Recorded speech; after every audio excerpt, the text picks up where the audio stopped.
Merci. Merci beaucoup. Bonsoir, mesdames, bonsoir, messieurs. Je dirais aussi, permettez-moi de saluer tous les élus locaux, tous les promoteurs, les investisseurs, les particuliers. Bref, vous saluez vous tous parce que vous êtes tous des acteurs de la cité. Avec le directeur général Paul Carit, nous sommes ravis de vous accueillir à cette assemblée générale informative qui a pour thème, bien sûr, l'intelligence artificielle. Il n'y a pas de vent favorable pour qui ne connaît son port, disait Sénèque. Donc je vous remercie à vous tous d'être présents, d'être venus à cette réunion d'information, puisque vous vous intéressez à notre avenir commun. En 2011, sur cette même scène, il y avait un philosophe, Michel Serres, que vous connaissez tous. Il nous a bien précisé qu'à partir du Moyen-Âge, il y a eu 3 ruptures. La première des ruptures, c'était l'imprimerie. Deuxième rupture, l'exode rural. Et la troisième rupture, le numérique dont nous allons vous parler aujourd'hui. Et juste avant d'ouvrir cette réunion, je vous invite à regarder un film.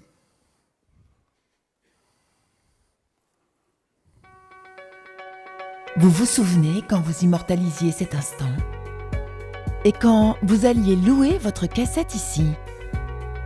Avant, vous placiez toutes vos économies dans ce livret. Vos agencelles, elles ressemblaient à ça. Vous cherchiez une définition dans le dictionnaire. Vous vous souvenez quand vous consultiez votre Minitel pour trouver l'adresse de votre fleuriste? Pourtant, déjà, vous occupiez votre temps libre à découvrir le monde, à faire du sport ou à passer de bons moments entre amis. À cette époque, vous n'auriez jamais pensé qu'aujourd'hui, vous pourriez utiliser votre téléphone pour faire ça. Ou ça. Vous servir de votre montre pour regarder autre chose que l'heure. Vous ne pensiez pas conduire une voiture si silencieuse. Ou donner rendez-vous à vos clients dans une agence comme ça. Que les nouveaux outils digitaux bouleverseraient votre relation avec votre banque. Qu'il y aurait de nouveaux géants, classés parmi les 10 premières capitalisations boursières, qui transformeraient l'économie et votre quotidien. Vous pensiez voyager, oui, mais peut-être pas comme ça. Et faire du sport comme ça. Par contre, vous saviez que ces moments-là, vous continueriez à en profiter. Et demain, vous l'imaginez ?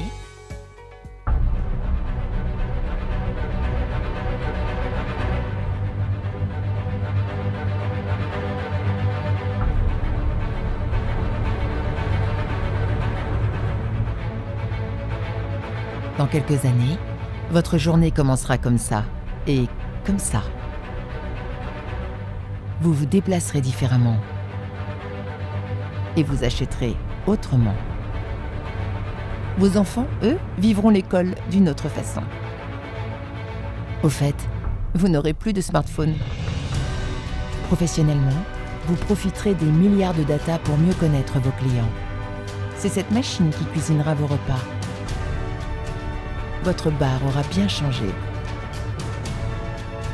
Votre façon de faire du sport aussi. Vous voyagerez encore plus vite. Vous vivrez plus longtemps. Mais l'économie sera pourtant toujours aussi incertaine. Et vous dans tout ça?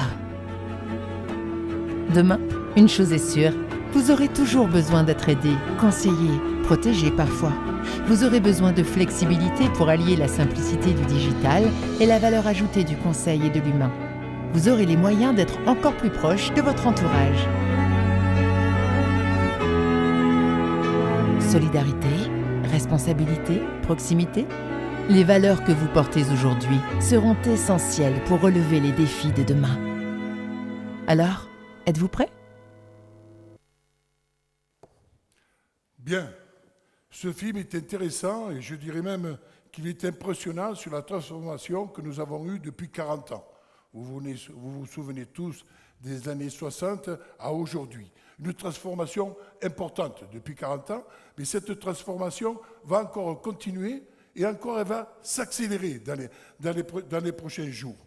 C'est ce monde que nous voulons ce soir vous présenter, ce monde jusqu'en 2050. Donc la question est simple pour nous tous, c'est l'intelligence artificielle, comment en faire une chance pour chacun et une opportunité pour nos territoires du département de l'Ariège et des Pyrénées-Orientales. Pour y répondre, nous avons un témoignage et une expérience. Le témoignage, c'est Thibaut Meunier qui va venir ici sur scène vous parler justement de cette intelligence artificielle, mais je vous le présenterai tout à l'heure. L'expérience, bien monsieur le directeur, c'est nous, puisque depuis 2 ans, nous avons mis en place un projet d'entreprise et nous allons, avec le directeur général, vous dire les grandes lignes. C'est pour cette raison que je passe immédiatement la parole à Paul. Voilà. Merci Président, bonjour à toutes et à tous et merci de nous avoir fait l'honneur et le plaisir d'être avec nous ce soir. Donc effectivement, le Président le disait, on aura Thibaut Meunier qui va parler de l'intelligence artificielle, des transformations, des mutations que ça imprime. Et puis nous, on va vous faire partager un petit peu l'expérience du Crédit Agricole Sud Méditerranée, de manière à ce que vous ayez quelques points de repère sur la conduite de la transformation. Il était évident d'abord de rappeler que la transformation que nous sommes en train de mener, elle est autour et au service du modèle que nous voulons développer. Et c'est un modèle qui place l'humain au cœur de l'action et au cœur des décisions. Ensuite, la deuxième évidence, c'est qu'il faut que l'on ait une combinaison optimale et harmonieuse entre la forte valeur ajoutée humaine et en même temps les opportunités que nous donne le potentiel numérique, le développement très rapide du potentiel numérique. Et aujourd'hui, vous l'avez vu dans le film, on a déjà fait de grosses avancées sur le sujet et nous sommes, à l'heure où on parle, en train de nous saisir de l'intelligence artificielle. Voilà. Moi, je suis présent depuis un peu plus de 2 ans dans la Caisse régionale et avec le Président, nous avons souhaité en 2016 revoir un petit peu le leadership de la Caisse régionale avec la conviction que le leader, c'est bien évidemment être le premier, c'est être gros, avoir une puissance. Mais en même temps, le leader, c'est celui qui analyse l'environnement, regarde les opportunités et installe de nouvelles règles du jeu. Voilà, c'est celui qui est fort, mais en même temps qui écrit l'avenir et en même temps qui est envié pour ça. Et réexaminer inlassablement ce leadership de la Caisse régionale, c'est très important dans la mesure où nous sommes dans un groupe, nous sommes actionnaires et acteurs du grand groupe qu'est le Crédit Agricole, mais nous sommes actionnaires, nous sommes aussi une banque indépendante de plein exercice et autonome dans ses décisions, autonome sur le plan opérationnel, sur le plan stratégique, sur le plan politique, autonome sur notre territoire. Voilà, aussi réexaminer inlassablement ce leadership, il faut le mettre en perspective par rapport au projet d'entreprise qu'évoquait le Président, sur lequel on a imaginé avec le conseil d'administration, les administrateurs, avec le comité de direction et l'ensemble des collaborateurs, on a posé un regard sur quelle était notre vision de ce que nous voulions être, quelque part quel était notre dessein. Et ce que l'on a dit, c'est être durablement la banque et assurance préférée et leader du territoire de l'Ariège et des Pyrénées-Orientales. Voilà quel est le dessein vers lequel nous œuvrons tous les jours. Ce leadership, on le met au cœur avec 2 piliers majeurs. D'une part, l'utilité et d'autre part, l'expérience client. On veut être une banque du conseil à valeur ajoutée et en même temps d'être une banque moderne, d'être une banque contemporaine qui s'appuie autant qu'elle peut le faire sur le potentiel du numérique. Voilà ce sur quoi on travaille aujourd'hui. Alors, je partage avec nombre d'entre vous que l'intelligence artificielle peut faire peur. C'est évident. Aujourd'hui, l'informatique, les logiciels, les robots, l'intelligence artificielle, aujourd'hui a des capacités d'apprentissage qui sont accrues. En même temps, il y a un potentiel de mémorisation, de mémoire. Et puis on le voit aussi, on va de plus en plus vers le raisonnement critique. Donc ça fait peur. Et il faut que nous, en tant que dirigeants du Crédit Agricole Sud Méditerranée, nous regardions ça avec la conscience et en même temps avec la responsabilité et la gravité nécessaires. Voilà, c'est un point qu'il faut poser entre nous, cet aspect de la peur et en même temps d'être responsable et d'être à la hauteur de la transformation que ça induit. L'intelligence artificielle, aujourd'hui, on ne sait pas ce que ça va devenir. Mais je citerai Ralph Emerson qui disait « Une mauvaise herbe n'est rien d'autre qu'une plante dont on n'a pas encore découvert les vertus. » Voilà, je pense qu'il faut méditer et réfléchir là-dessus, et il faut désacraliser l'intelligence artificielle. Tout à l'heure, j'ai parlé de responsabilité, de gravité. Je parlerai aussi de sérénité. Et on est d'autant plus serein en tant que dirigeant de la Caisse régionale de Sud-Méditerranée que vous voyez, aujourd'hui, on évoque dans les radios le scandale de Facebook. On évoque, pas plus tard que la semaine dernière, la sortie du règlement européen sur la protection des données. Nous, au Crédit Agricole, Sud-Méditerranée, mais l'ensemble du groupe Crédit Agricole, s'est engagé sur l'usage et la protection des données de chacun de nos clients.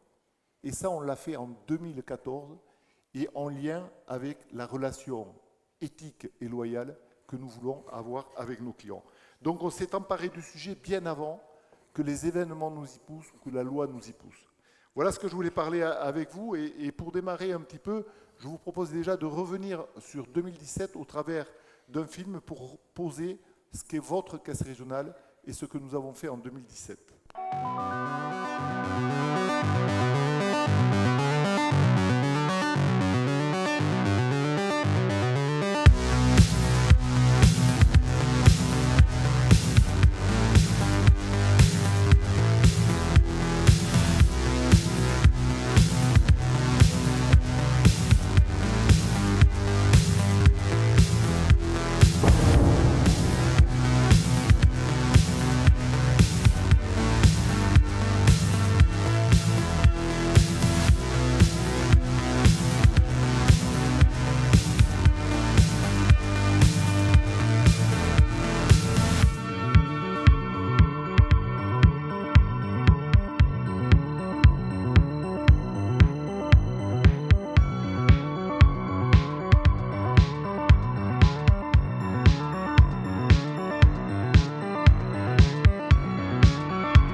Voilà, cette animation est très explicite.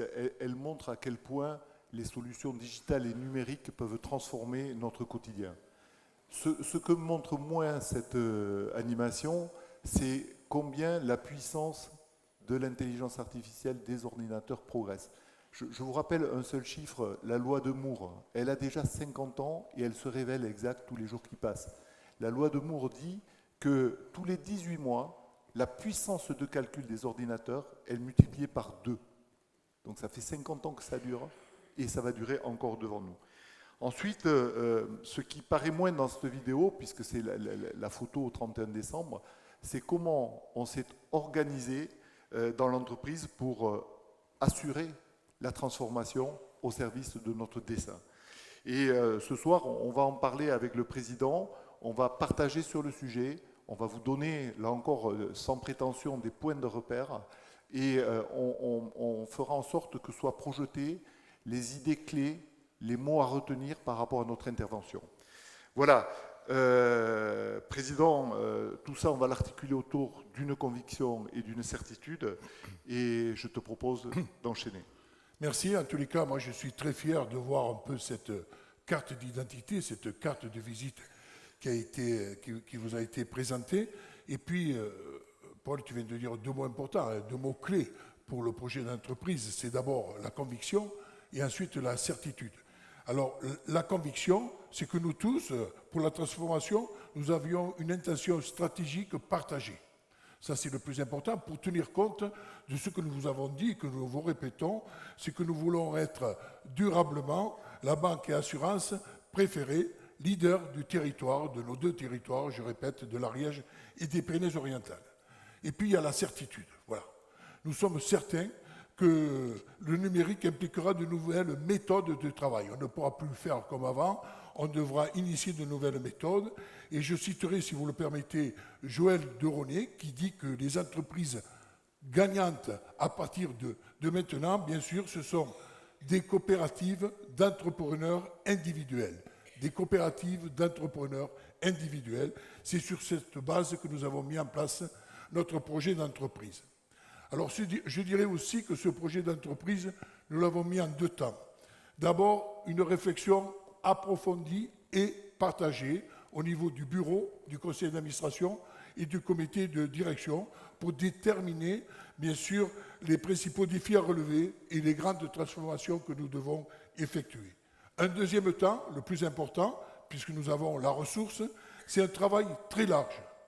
Il y a plus de 500 personnes, 500 salariés qui ont participé à ce projet d'entreprise et 150 administrateurs. Je remercie les salariés et les administrateurs qui ont participé et qui ont donné cette intention stratégique. En plus, Paul, ce sont 180 actions que nous avons mises en place, que nous avons validées et que nous voyons aujourd'hui les conclusions que nous pouvons en tirer. Mais nous sommes une banque coopérative et mutualiste. Et dans ce contexte, nous avons une force que n'ont pas les autres, c'est la coopérative et mutualiste. Pourquoi je dis ça?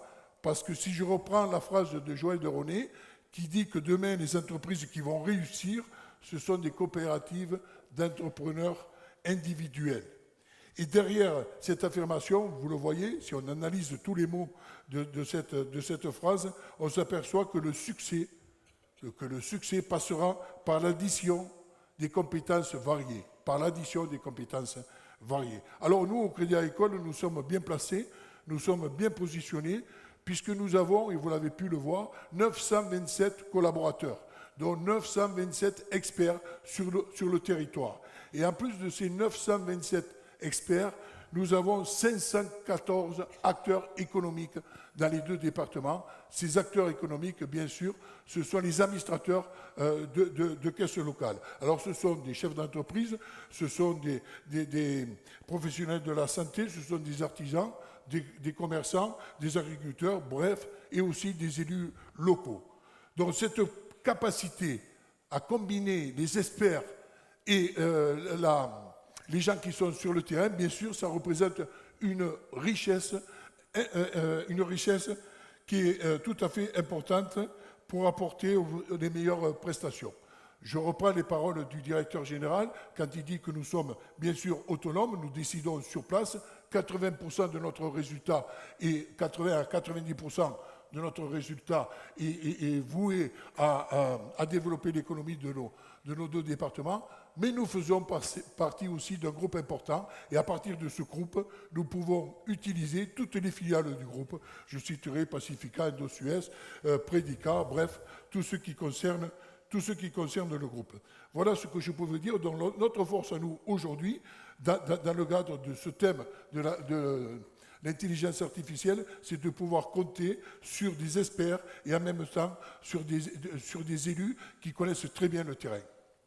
Voilà ce que je pouvais dire. Oui, je reprendrai, Michel, si tu me permets, je reprendrai que c'est très très important ce qui vient d'être dit là. On est capable, aujourd'hui on combine les expertises, les savoir-faire, les compétences, en même temps de tout l'environnement de la caisse régionale, les collaborateurs, les élus, et en même temps on est capable d'amener en proximité tous les savoir-faire du grand groupe Crédit Agricole, dont nombre de filiales sont leaders de leur métier. Voilà, ça c'est une chose qui est très très importante pour distribuer une prestation de qualité aux clients. Et à côté de ça, la valeur ajoutée humaine qu'il faut toujours mettre au centre, elle vient pour bonifier par la notion du conseil, par la notion de l'accompagnement, par la notion de l'empathie, par la notion de la proximité, de l'intimité avec chacun des clients.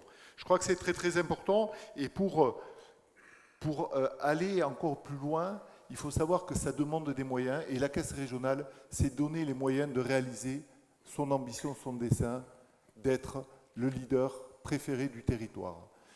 Quelques chiffres. Depuis 2 ans, nous avons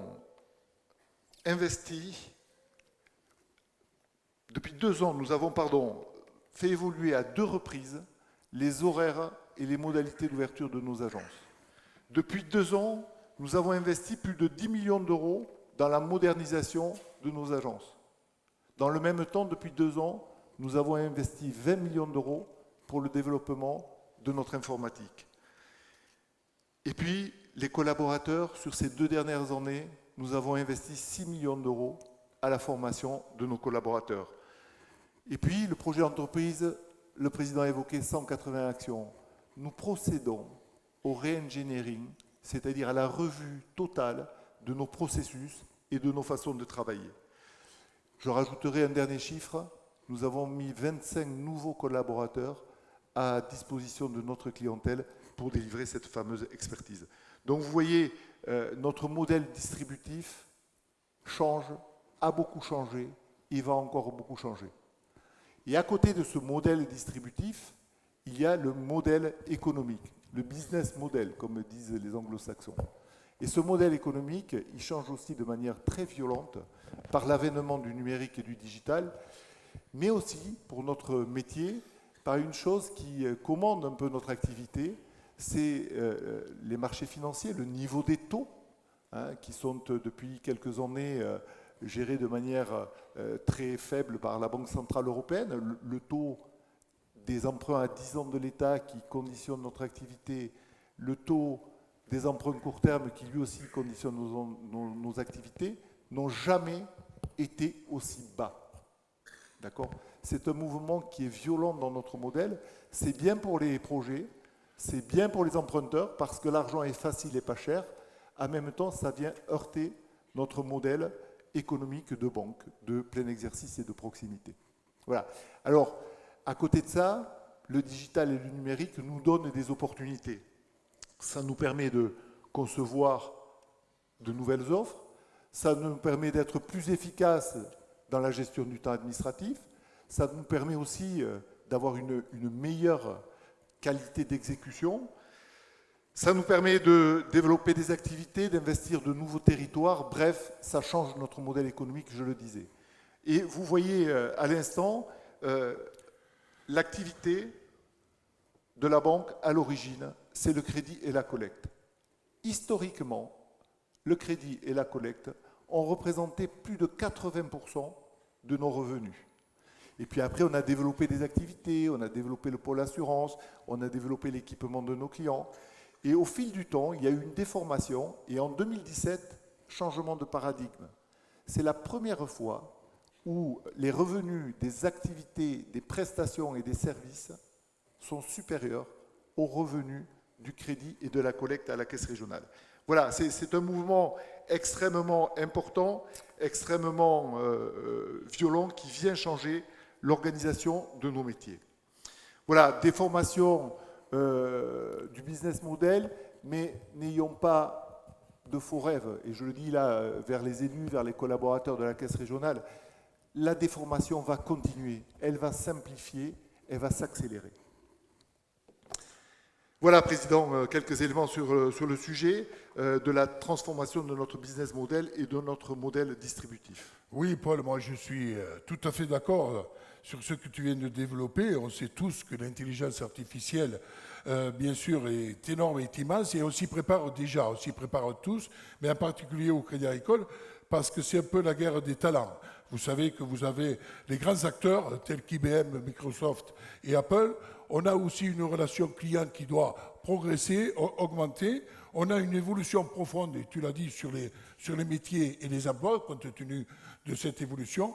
Et puis nous avons des questions éthiques, tu l'as précisé, en ce qui concerne leurs données et l'utilisation de ces données. Donc le Crédit Agricole a encore du travail pour ne pas faire aussi cette intelligence artificielle. Du travail, beaucoup de travail de transformation. Alors on peut partager qu'on a déjà fait du chemin sur les robots pour en même temps sur les tâches de production, sur les traitements les plus fréquents, sur la conformité. Mais aujourd'hui, avec le monde de l'intelligence artificielle, on va en plus donner de la valeur à l'automatisation.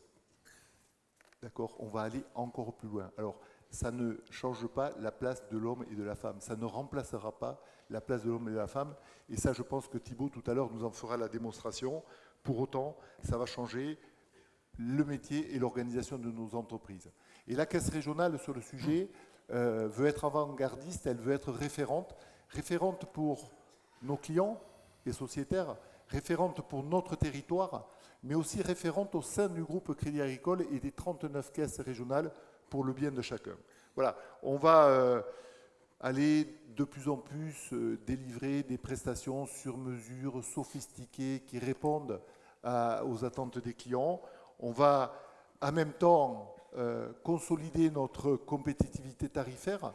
Le Crédit Agricole de Sud-Méditerranée est relevé par toutes les organisations de consommateurs comme une des banques les moins chères. Et puis en même temps, et ce n'est pas antinomique, on va défendre l'emploi de nos territoires. Voilà. Et le vrai sujet, il est là. Cela supposera bien évidemment une vraie anticipation et une vraie agilité.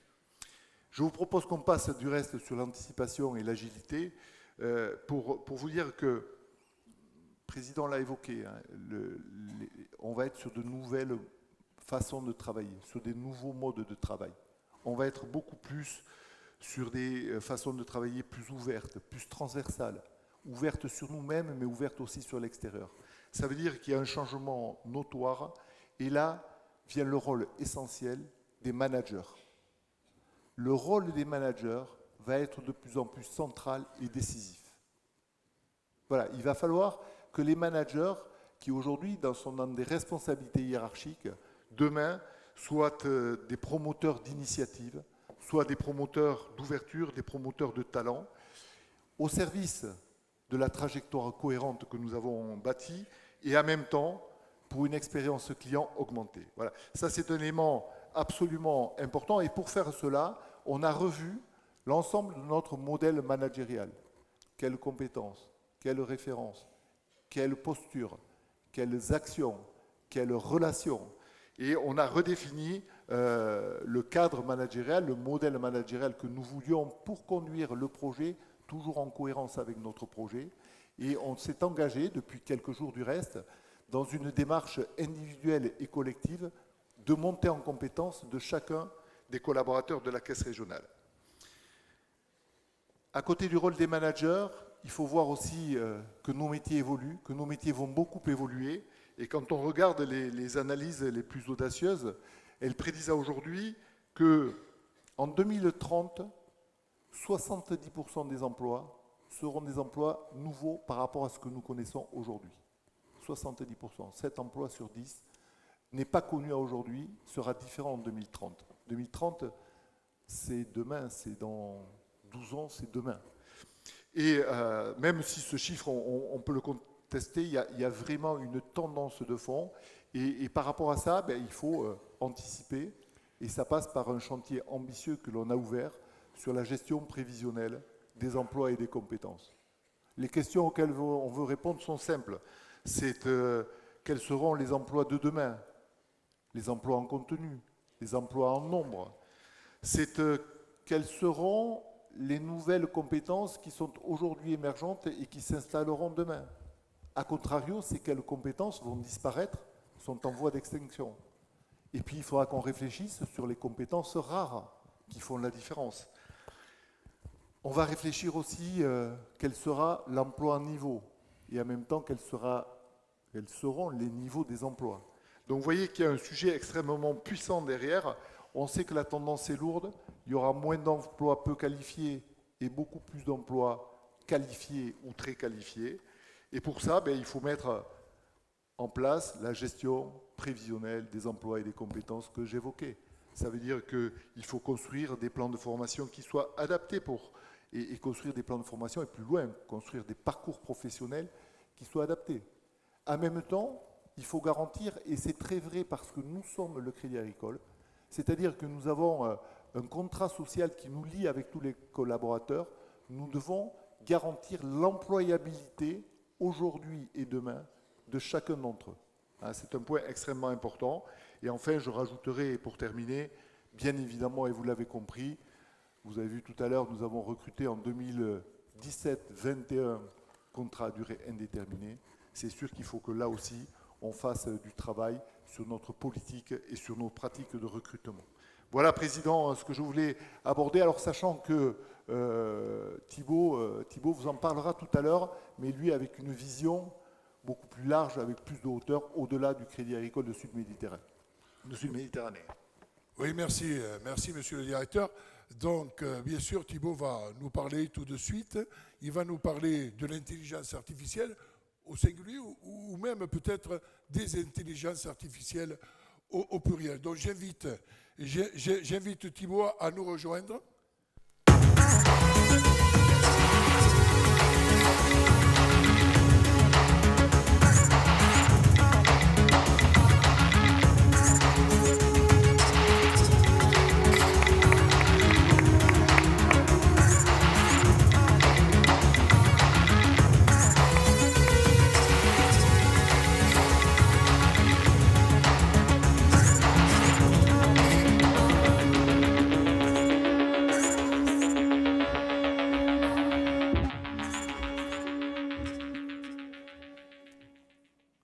Thibault, merci d'être pour nous ce soir notre grand témoin.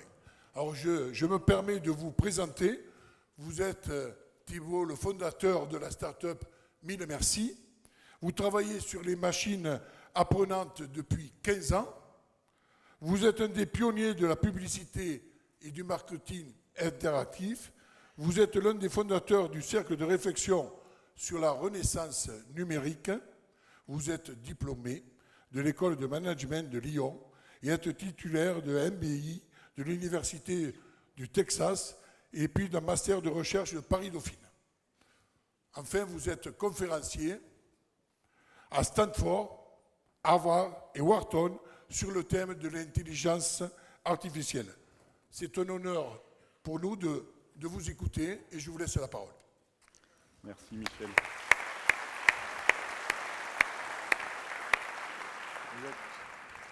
Merci Michel, merci Paul.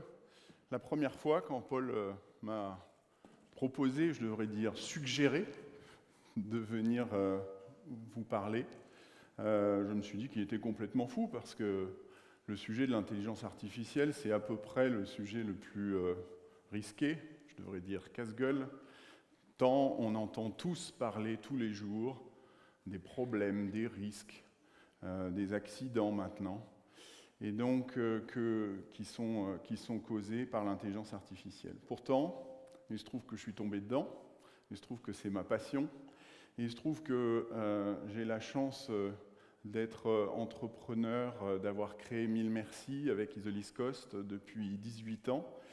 Et il se trouve qu'on a un client, pas comme les autres, qui nous accompagne depuis plus de 9 ans maintenant. On va fêter nos 10 ans en septembre. Et ce client, c'est le groupe Crédit Agricole.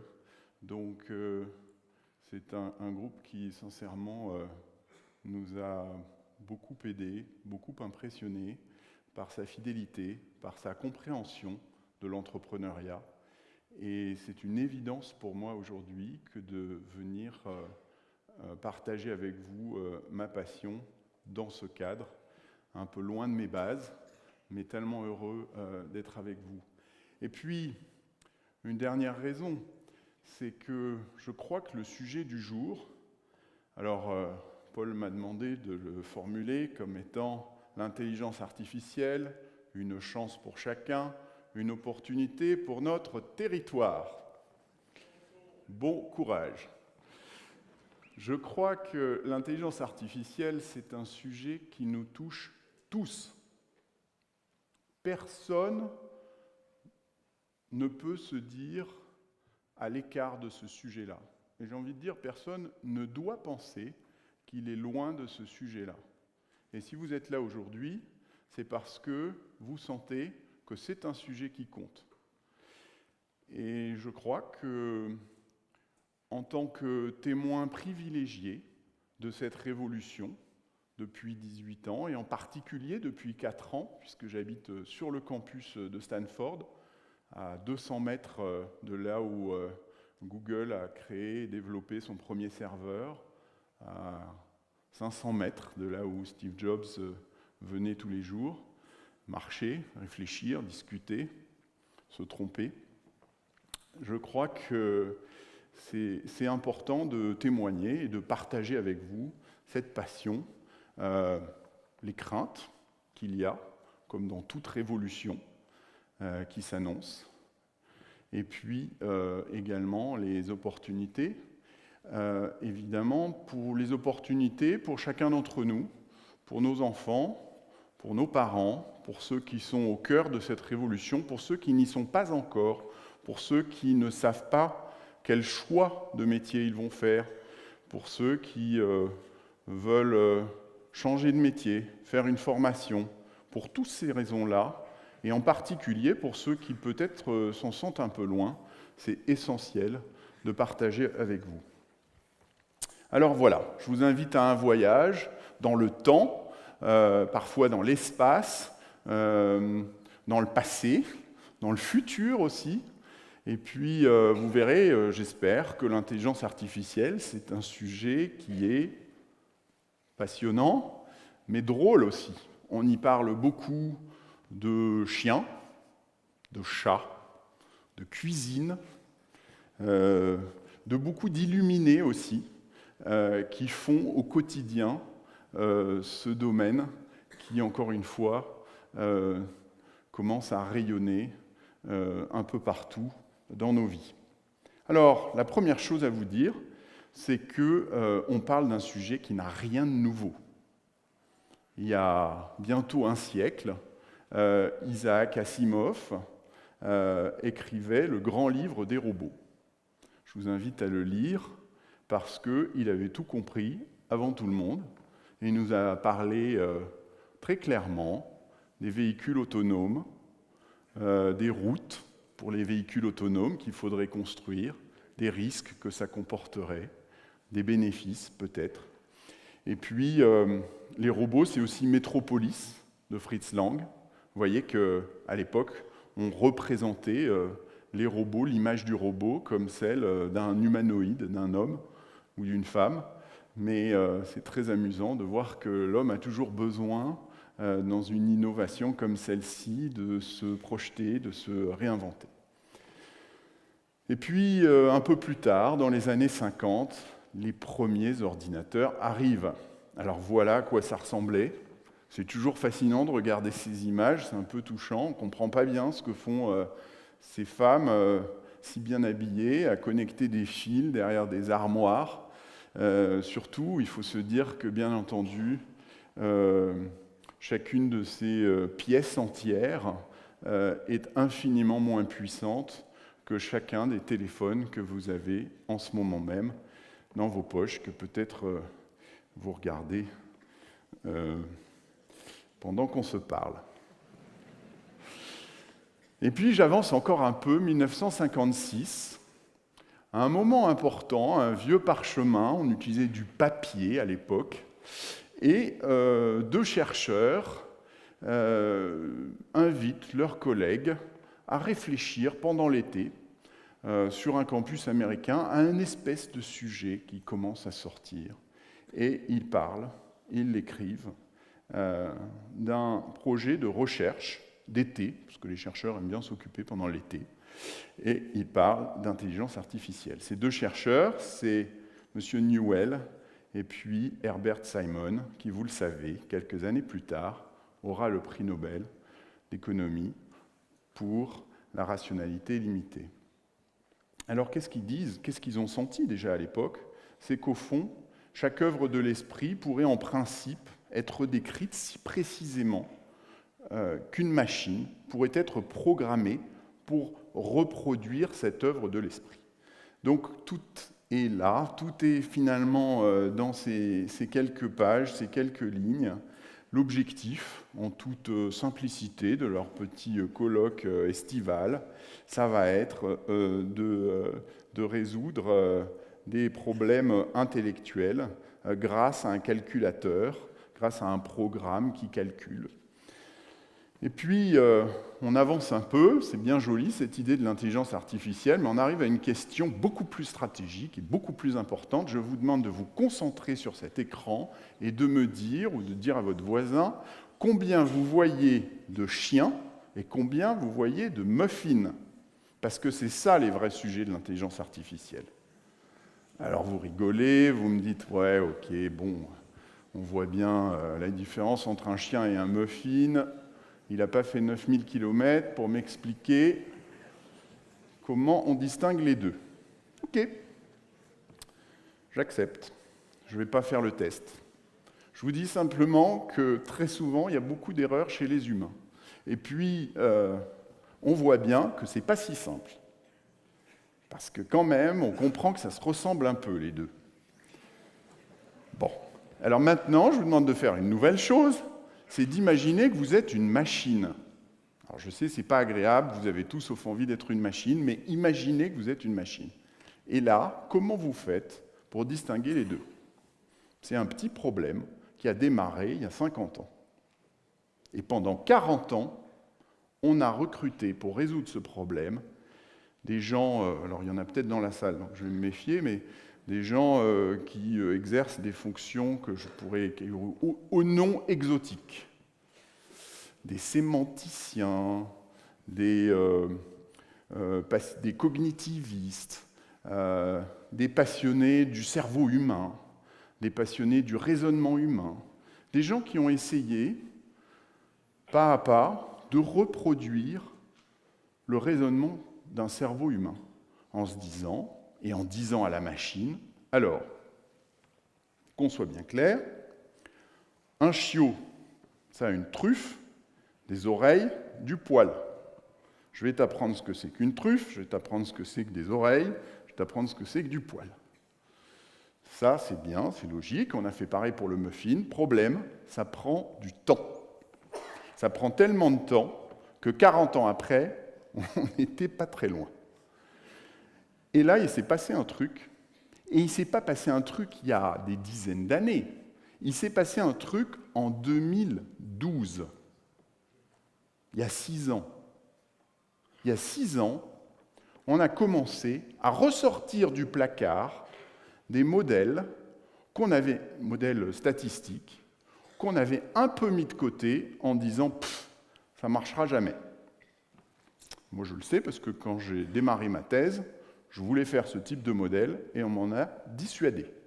Parce qu'on m'a dit « ça ne marchera pas, c'est un truc un peu lunaire, c'est un vieux truc de chercheur, ça s'appelle des réseaux de neurones, pas nécessaire ». Sauf que quelqu'un l'a ressorti, plusieurs personnes se sont mis à s'y intéresser à nouveau, et en particulier pour répondre à ce problème de chiots et de muffins. Alors qu'est-ce qu'ils ont fait? Ils ont pris des photos, tout simplement, de chiots et des photos de muffins. Ils en ont pris 10 000 de chaque côté, et ils les ont injectés dans la machine avec ces fameux réseaux de neurones. Évidemment, en montant les modèles, ça ne s'est pas fait tout seul, mais en disant à ces modèles, en acceptant que ces modèles devaient apprendre à reconnaître par eux-mêmes ce que c'était qu'un chiot et ce que c'était qu'un muffin. Et peu importe les étapes intermédiaires du raisonnement.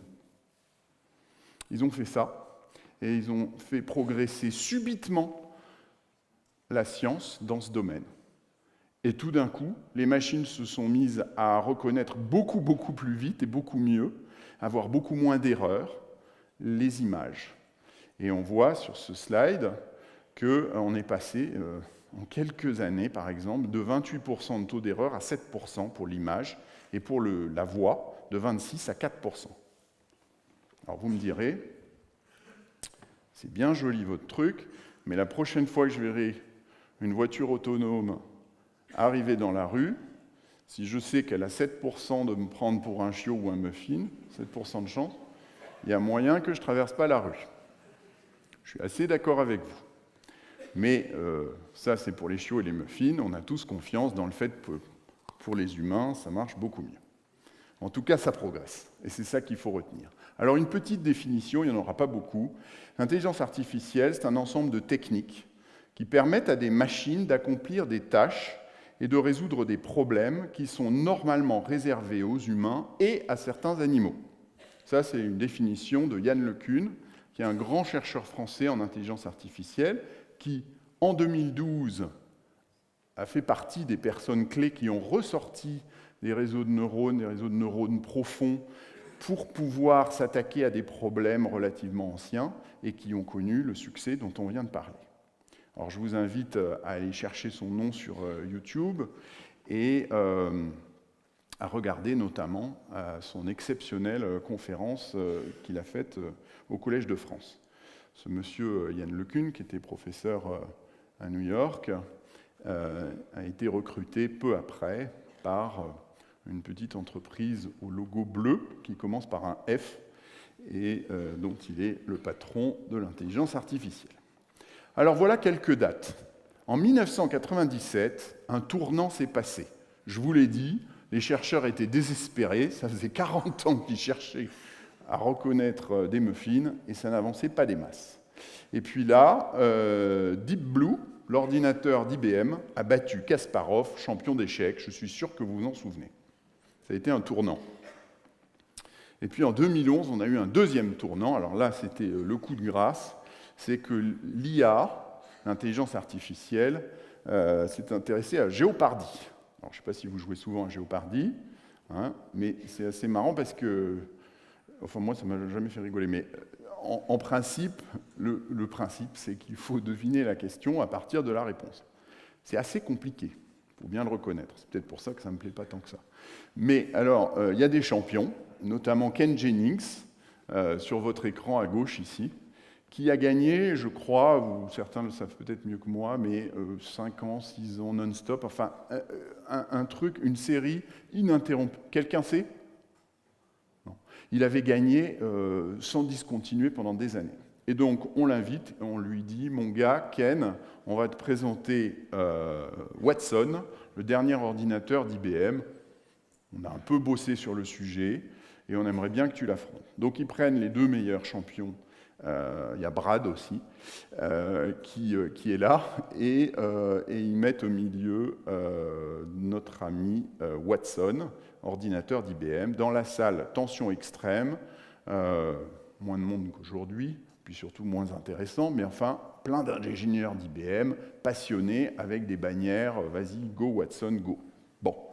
Et là, ça a été assez disputé quand même, mais Watson l'emporte assez haut la main. Et c'est quand même un tournant, parce que Watson répond, là aussi, allez voir les vidéos, Watson répond, il comprend les questions, il répond en langage naturel, comme je vous parle, en anglais, mieux que moi, et il trouve les questions assez régulièrement. 2015, Watson continue de progresser, et les gens disent, oui, mais... D'ailleurs, vous connaissez peut-être cette citation qui est intéressante de Einstein, qui disait « Les machines régleront peut-être un jour tous les problèmes, mais aucune n'en soulèvera jamais un nouveau. Bien vu, intéressant. Mais quand on commence à gagner Jeopardy, je ne sais pas si on trouve des problèmes, des nouveaux problèmes, mais on trouve des questions. Et puis, quelques années plus tard, on demande à Watson de s'intéresser aux recettes de cuisine. Et là, qu'est-ce qu'on fait? On lui injecte toutes les recettes, finalement, que les humains aiment bien, par région, en lui disant, ben voilà, ça c'est un bœuf bourguignon, les gens adorent, etc., etc. Et voilà comment il fait la sauce. Je suis incapable de la faire, mais on lui apprend ça, à Watson. Et puis après, on lui dit, bon, ben c'est bien, tu as compris ça, maintenant, est-ce que tu ne veux pas créer des sauces qui n'existeraient pas encore sur la Terre, mais qui peut-être pourraient plaire aux êtres humains? Et Watson travaille et commence à dire, ben, puisque les humains aiment ça et ça, si on combinait ça et ça, peut-être que ça ferait une sauce qui visiblement n'existe pas et qui pourrait plaire à un certain nombre de personnes. Et donc, on teste ça, et bingo, ça marche. Watson a créé une recette de cuisine, et puis 2, et puis 3, et puis 10, et au fait, ça cartonne. Les Américains, en tout cas, bon, on peut pas toujours d'accord avec eux en matière culinaire, mais ça semble beaucoup leur plaire. Donc, on avance, on progresse. Et puis plus récemment, je suis sûr que vous avez vu ce film qui est un moment, je pense aussi, parce qu'il est dérangeant, et en même temps il est attachant, et en même temps il est passionnant. C'est Her. Ce film, il décrit l'histoire d'un homme, que vous voyez sur cette photo, qui parle avec une intelligence artificielle. Et il parle, elle est très discrète, puisque elle tient dans une oreillette, que vous voyez sur cette photo. Il lui parle, elle lui parle. Au départ, c'est un assistant vocal. Et puis, elle apprend, elle comprend, elle se souvient des interactions. Ils discutent. Il lui pose des questions sur la vie quotidienne, les services, et puis lui demande quel temps il va faire, combien de temps il va mettre pour aller là ou là, tout ce qu'on fait tous sur nos téléphones toute la journée. Et puis, il discute avec elle, elle répond. Elle fait des choses moins compliquées que de créer des recettes de cuisine, mais elle répond et elle se souvient des interactions et elle personnalise l'interaction. Ben, c'est très dérangeant parce qu'on sent bien qu'on n'est plus très loin de choses qu'on connaît, et il se trouve que ce monsieur va développer, évidemment, on le devine tous, même pour ceux qui ne l'ont pas vu, un certain nombre de sentiments pour cette intelligence artificielle. Alors c'est dérangeant, certains trouvent ça idiot, débile, ok, c'est vrai que c'est la voix de Scarlett Johansson, donc ça facilite un peu les choses. Mais enfin, c'est très intéressant, et ça nous projette, ça nous questionne tous, est-ce que c'est possible? Et qu'est-ce que ça veut dire, etc., etc.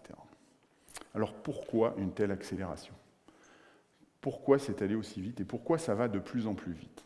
Paul l'a dit, au cœur de tout ça, il y a de la technologie. Et il y a cette espèce de loi incroyable dont tout le monde dit « bah oui, mais ça c'est le passé, mais aucune raison pour que ça prévoie le futur », qui fait que chaque année, année après année, et ça fait des années que ça dure, ça va bientôt faire 48 ans que ça dure, eh bien, le nombre de transistors sur une puce, sur un circuit électronique, double. Donc ça veut dire quoi? Ça veut dire que chaque année, dans la même puce, on a 2 fois plus de puissance.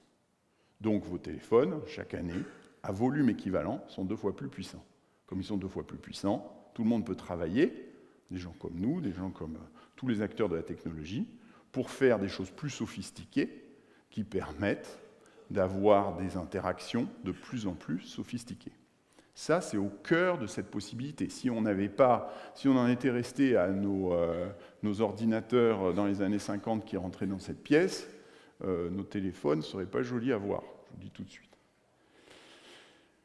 Il y a une deuxième raison pour cette accélération, c'est la bataille des jeux de données. Et ça, c'est fondamental. C'est-à-dire que, comme par hasard, avant chaque grande date que je vous ai citée tout à l'heure, il y a eu, quelques années avant, mais ça on en parle moins, une innovation majeure sur le jeu de données, on appelle ça un dataset, qu'on a su créer. En 1991, IBM, par exemple, a créé un ensemble de données de 7000 parties d'échecs jouées par des champions. C'est assez compliqué de faire ça. Souvent, les statisticiens qui sont peut-être dans cette salle savent qu'on passe plus de temps à construire son dataset propre, à construire son ensemble de données, que réellement à le travailler. Vu le niveau de sophistication du résultat, je ne dirais pas ça. Mais en tout cas, il y a bien un travail préalable de fond nécessaire qui a été la constitution de ces bases de données. Et puis pareil, 2009, le plus grand ensemble d'images taguées qui va déboucher, vous allez voir, sur de la reconnaissance d'images. Et puis on parlera tout à l'heure du Go, du jeu de Go, si certains d'entre vous le connaissent.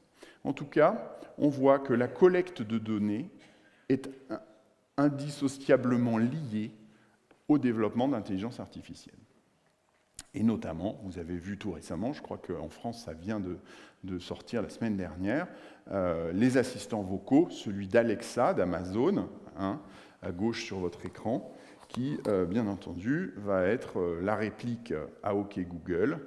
Il faut savoir qui est sur la France depuis un petit moment. Nous, mille merci, nous venons de développer la première application pour Darty sur OK Google, par exemple. Donc, vous pouvez parler dans votre salon à cet assistant vocal et vous dites « OK Google, ma télévision est cassée, appelez Darty ». OK. Et donc là, la discussion s'engage. Ah bon, qu'est-ce qu'elle a votre télé, etc., etc. C'est une IA qui vous répond en langage naturel, comme on est en train de se parler. Il faut savoir qu'il y a presque 40 millions d'Américains qui aujourd'hui sont équipés dans leur salon d'un de ces deux assistants vocaux. Donc ça, c'est bien, c'est formidable, c'est une belle application de l'intelligence artificielle, mais il ne faut pas être naïf. Avec mes amis américains, je pense qu'avec nos amis, il faut évidemment être conscient de leurs avancées prodigieuses, mais en même temps n'avoir aucune naïveté et donc essayer de défendre nos intérêts européens, la souveraineté de nos entreprises, etc. etc. En tout cas, la bataille des jeux de données est cruciale. Troisième facteur clé, le développement de ce dont on parlait tout à l'heure, des réseaux de neurones, qui sont ces modèles à couches cachées. C'est-à-dire qu'il y a un certain nombre de ce qu'on appelle des layers qui construisent le raisonnement de la machine et qui font qu'on ne va pas savoir expliquer exactement par quelle logique l'ordinateur ou la machine est passé.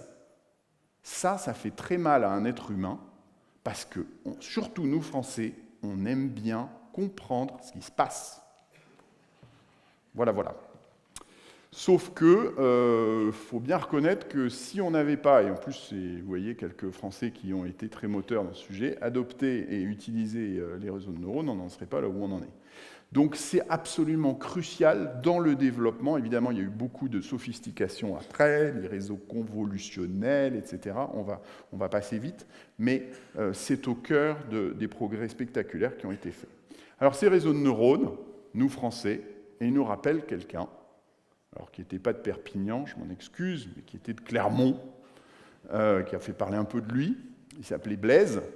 Et Blaise Pascal, il avait bien expliqué qu'il fallait faire attention à distinguer deux types d'esprits, l'esprit de géométrie et l'esprit de finesse. L'esprit de géométrie, c'est la pure rationalité, la rigueur démonstrative, une démarche très analytique qui permet à certains scientifiques exceptionnellement talentueux de trouver la démonstration d'un algorithme qui tient parfois dans une page. Des choses que le monde entier cherchait, enfin les mathématiciens cherchaient depuis des centaines d'années parfois, eh bien, sont parfois résolues par des scientifiques qui savent être lumineux et raisonner avec leur esprit de géométrie pour nous faire une démonstration. L'esprit de finesse, c'est complètement différent. C'est un mélange de savoir-faire, de bon sens, c'est une intelligence qui s'adapte. On a une vue d'ensemble, une saisie synthétique, on comprend le phénomène, mais on ne le comprend pas forcément de l'intérieur. Ce qu'on sait, c'est qu'on comprend le résultat, peut-être. On sait s'approcher du résultat, mais on ne sait pas exactement comment ça fonctionne. On a tous, d'une certaine manière, un peu les deux esprits. Certains scientifiques préfèrent largement l'esprit de géométrie.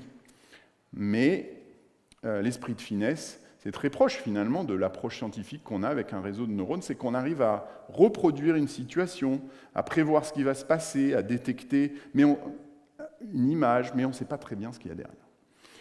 Alors, quelques progrès spectaculaires récents. 2017, vous voyez qu'on devient tout près de maintenant et qu'on est au cœur du début de l'intelligence artificielle. C'est pour ça que c'est nécessaire d'en parler aujourd'hui, parce que chacun d'entre nous, chacun d'entre vous, pouvait être acteur de l'intelligence artificielle, de cette révolution qui est en cours et qui va de plus en plus vite.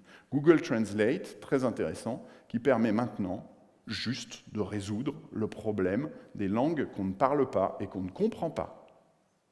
Donc c'est instantané, vous utilisez l'application, vous regardez du japonais, vous avez la traduction en français ou en anglais.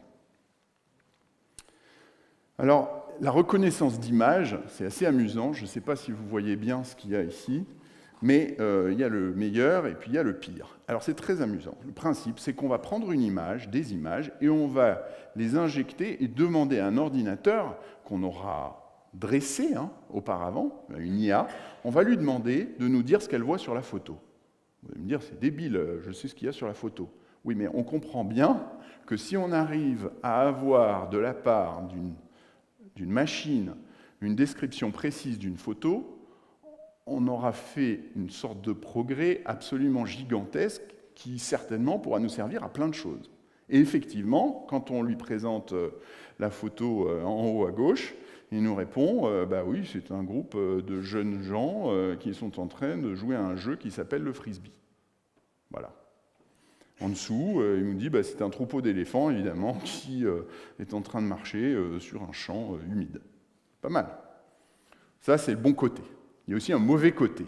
Quand on présente des images, certaines, on est parfois un peu déçu du résultat. Alors, je vous montre en haut à droite, un panneau avec écrit F et des stickers dessus. Il va nous dire, avec beaucoup d'assurance, alors ça, c'est un réfrigérateur, mon gars, qui est rempli avec de la nourriture et des boissons. OK, c'est pas très rassurant. Et puis en dessous, il voit un bus scolaire garé sur un parking. Alors si on avance, c'est qu'on va de la reconnaissance de l'image à la création artistique. On peut commencer à apprendre à notre IA ce que c'est qu'un chien. On lui dit, tu sais ce que c'est qu'un chien? Alors au début, il dit non. On lui dit, bah voilà, comme on a fait tout à l'heure, voilà des images de chiens. Vous voyez que les chiens, les chats, les animaux, ça passionne les chercheurs en IA. Il y a un moment, il faudrait leur dire de s'intéresser un peu à autre chose. Mais bon, donc ils le font, on le fait, et puis là, qu'est-ce qui se passe? La machine apprend.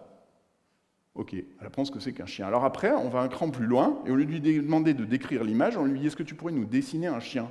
Puisque tu prétends, toi, l'IA, avoir compris le concept de chien. Et là, il dit oui. Et là, voilà ce qu'il dessine. Alors vous allez me dire, ok, on est tranquille pour un moment, les Van Gogh IA, c'est pas demain la veille.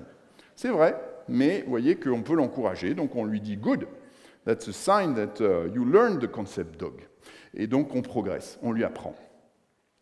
Et puis alors on peut parler d'une autre évolution qui découle de l'imagerie et de la reconnaissance d'images, c'est ce qu'on appelle la food tech. Alors là, je sais que dans le département, on est très fort en industrie agroalimentaire. Il faut garder ça bien présent à son esprit parce que ça devrait avancer assez rapidement. Je vous explique comment ça fonctionne. Vous avez des frigidaires aujourd'hui. C'est pas nouveau, les frigidaires, sauf que des vrais frigidaires, hein, pas comme celui de tout à l'heure. Et là, les frigidaires, le principe, c'est que c'est débile, mais il y a un mec qui s'est dit, quand on ferme le frigidaire, je pourrais prendre des photos du contenu. OK. Alors ça a intéressé au départ les gens, il y en a peut-être dans la salle, des étudiants qui sont en coloc. Vous me direz, les parents qui ont des enfants, ça peut être intéressant aussi. Et sur son app, sur son téléphone, on a en permanence le contenu du frigidaire. Très utile, vous allez me dire, mais qu'est-ce qu'on en fait? Quand on ne sait pas ce qu'il y a chez soi le soir et qu'on passe devant un magasin, on regarde le contenu du frigidaire en temps réel, puisqu'à chaque fois que quelqu'un l'ouvre, il ferme la porte, en général, quand il ferme la porte, on prend une photo. On en prend une à chaque étage, et du coup, on a exactement le contenu de son frigidaire. Du coup, on peut acheter les courses qui manquent. OK. Deuxième étape, et on en est là aujourd'hui. On va créer des sociétés qui vont analyser les images de frigidaire. Alors, celui qui me dit qu'il n'y a pas de nouveau métier avec l'IA, je l'invite à San Francisco et on va visiter cet endroit où il y a des gens bizarres qui sont des développeurs informatiques. Ils n'ont pas fait Bac+50, je vous dis tout de suite, mais ils ont été formés au développement informatique, au machine learning, à l'apprentissage statistique. Ils sont assis comme tous les gens qui travaillent dans un bureau, sauf que sur leur bureau, il y a un ordinateur et puis il y a des bananes. C'est un peu déroutant au début, mais ils passent leur journée à regarder des fruits et des légumes et à apprendre à leur machine à reconnaître à partir d'une photo ce que c'est qu'un fruit, quel degré de maturité, et qu'est-ce qu'on va bien pouvoir en faire après. Et donc, les photos sont interprétées. Les photos sont interprétées, donc vous savez quand vous ouvrez votre application quelle est la photo du frigidaire, mais vous savez aussi à quoi correspondent ces photos. Et comme la machine sait du coup interpréter les images, la machine va pouvoir vous proposer des recettes. Puis au passage, Watson vous aura proposé des recettes. Donc vous allez avoir des propositions de recettes, et puis après vous allez avoir des vidéos pour vous apprendre à cuisiner, apprendre tout ce que vous avez dans votre frigidaire, à compléter avec ce qu'il faut. Vous pourrez remplir votre liste de courses, commander, être livré, et puis vous aurez tout ce qu'il faut, vous aurez la vidéo, et vous pourrez cuisiner. Et on va se souvenir des recettes que vous avez faites, on va savoir quels sont votre niveau en cuisine, et du coup, on va vous faire progresser. Alors, tout ça, c'est le machine learning. Machine learning, c'est quoi? C'est l'idée qu'on va apprendre à apprendre. Plutôt que d'expliquer encore une fois à un ordinateur comment résoudre un problème, le machine learning lui permet d'apprendre à résoudre un problème par lui-même. Et là, on a ce monsieur que j'ai rencontré il n'y a pas longtemps, Peter Norvig, qui est un grand bonhomme qui met des chemises colorées et qui, chez Google, travaille sur les modèles de machine learning et qui explique que très souvent, les modèles les plus simples, mais avec beaucoup de données, dépassent en performance les modèles très sophistiqués avec moins de données. Et c'est à partir de ça qu'on fait les Google Cars, qui sont ici, ces voitures qui conduisent tout seuls et qu'on voit maintenant un peu partout à Palo Alto tous les jours.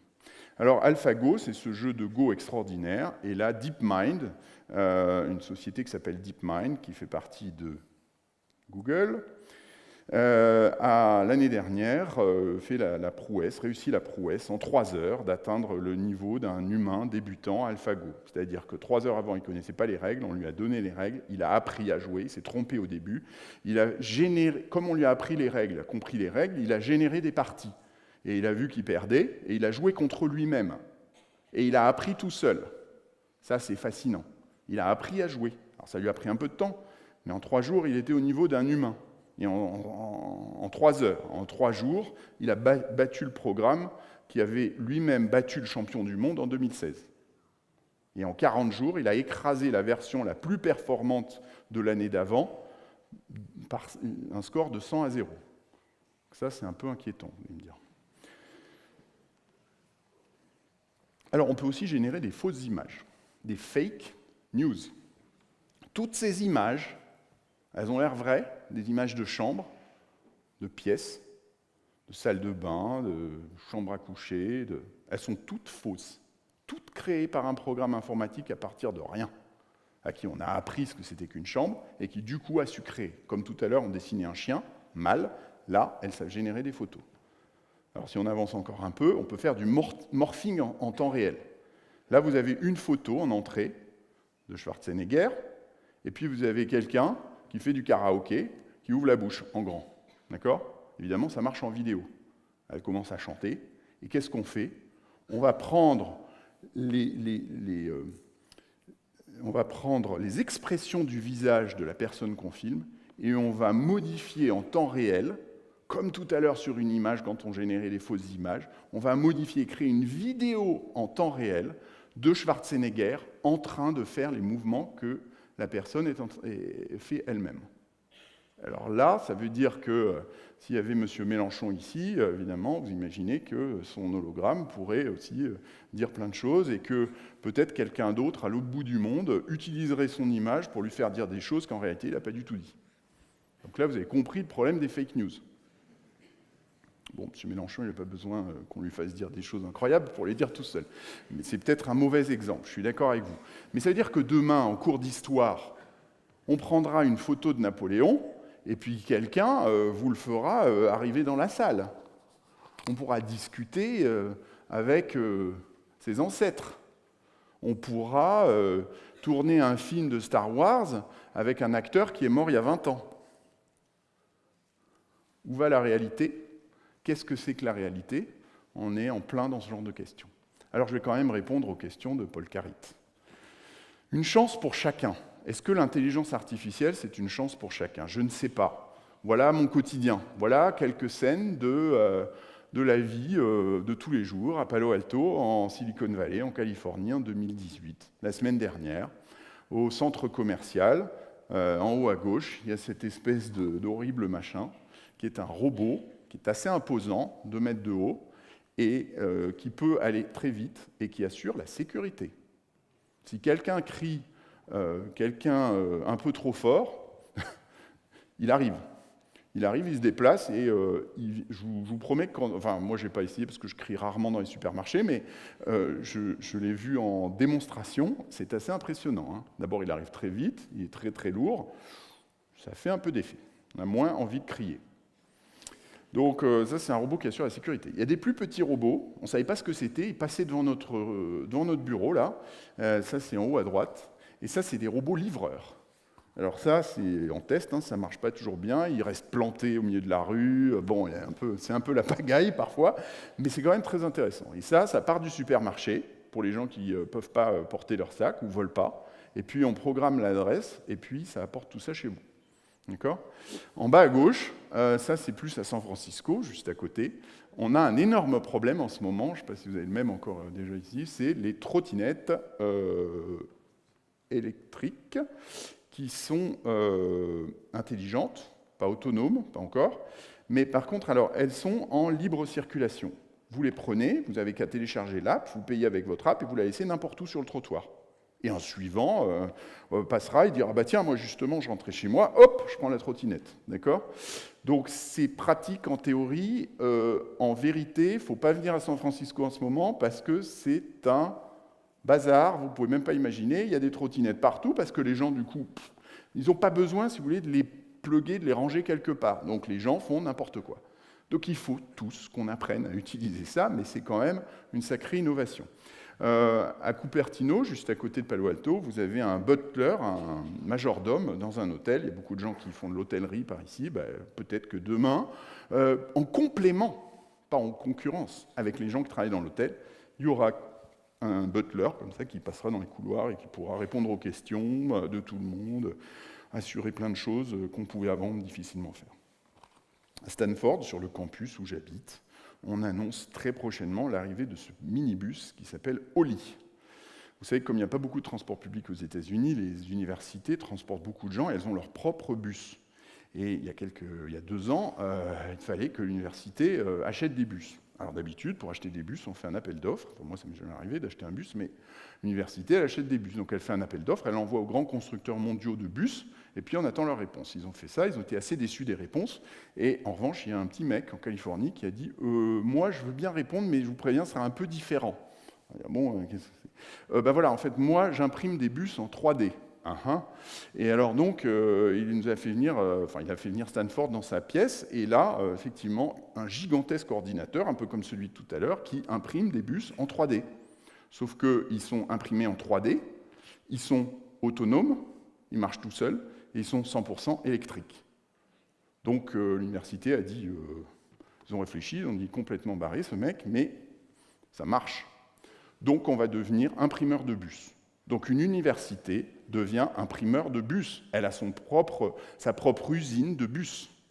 Donc elle va imprimer les pièces détachées quand il y a un truc qui ne marche plus. Donc il n'y a plus de marché d'occasion, a priori. Et ces bus vont être autonomes, en 3D, imprimés, et tout électrique. Ça arrive dans quelques mois. Alors, au service de chacun d'entre nous, c'est notre santé, évidemment, qui compte beaucoup. Et là, il y a des progrès absolument extraordinaires.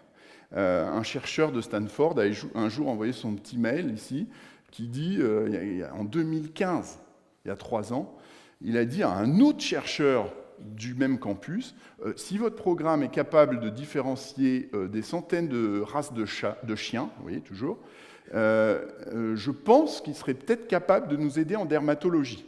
Sous-entendu, les gars, si vous pouviez vous intéresser à autre chose que les animaux de compagnie, ça serait quand même cool.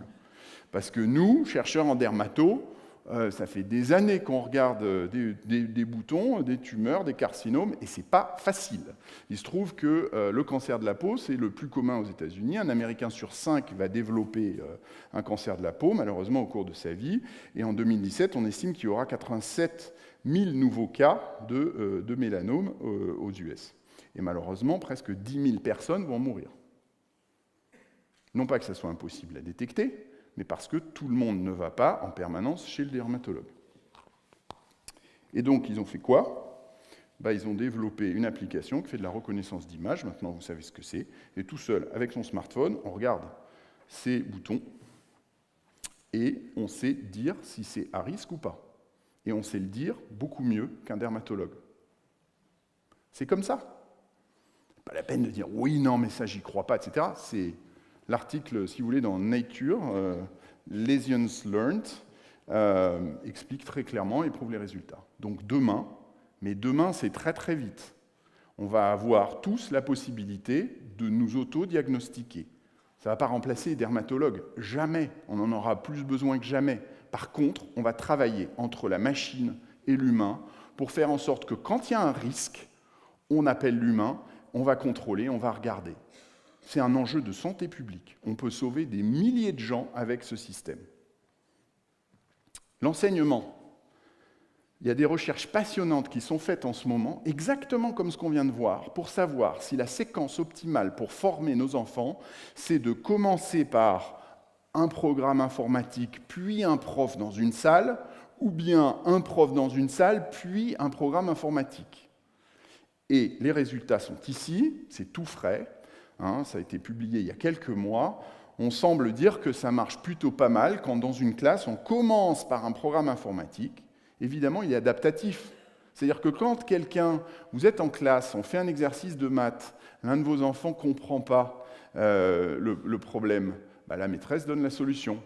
Puis après, on passe à l'exercice d'après. Mais on le sait tous, on ne comprend pas toujours ce que la maîtresse nous explique. Et puis chacun a des difficultés particulières à comprendre certains sujets.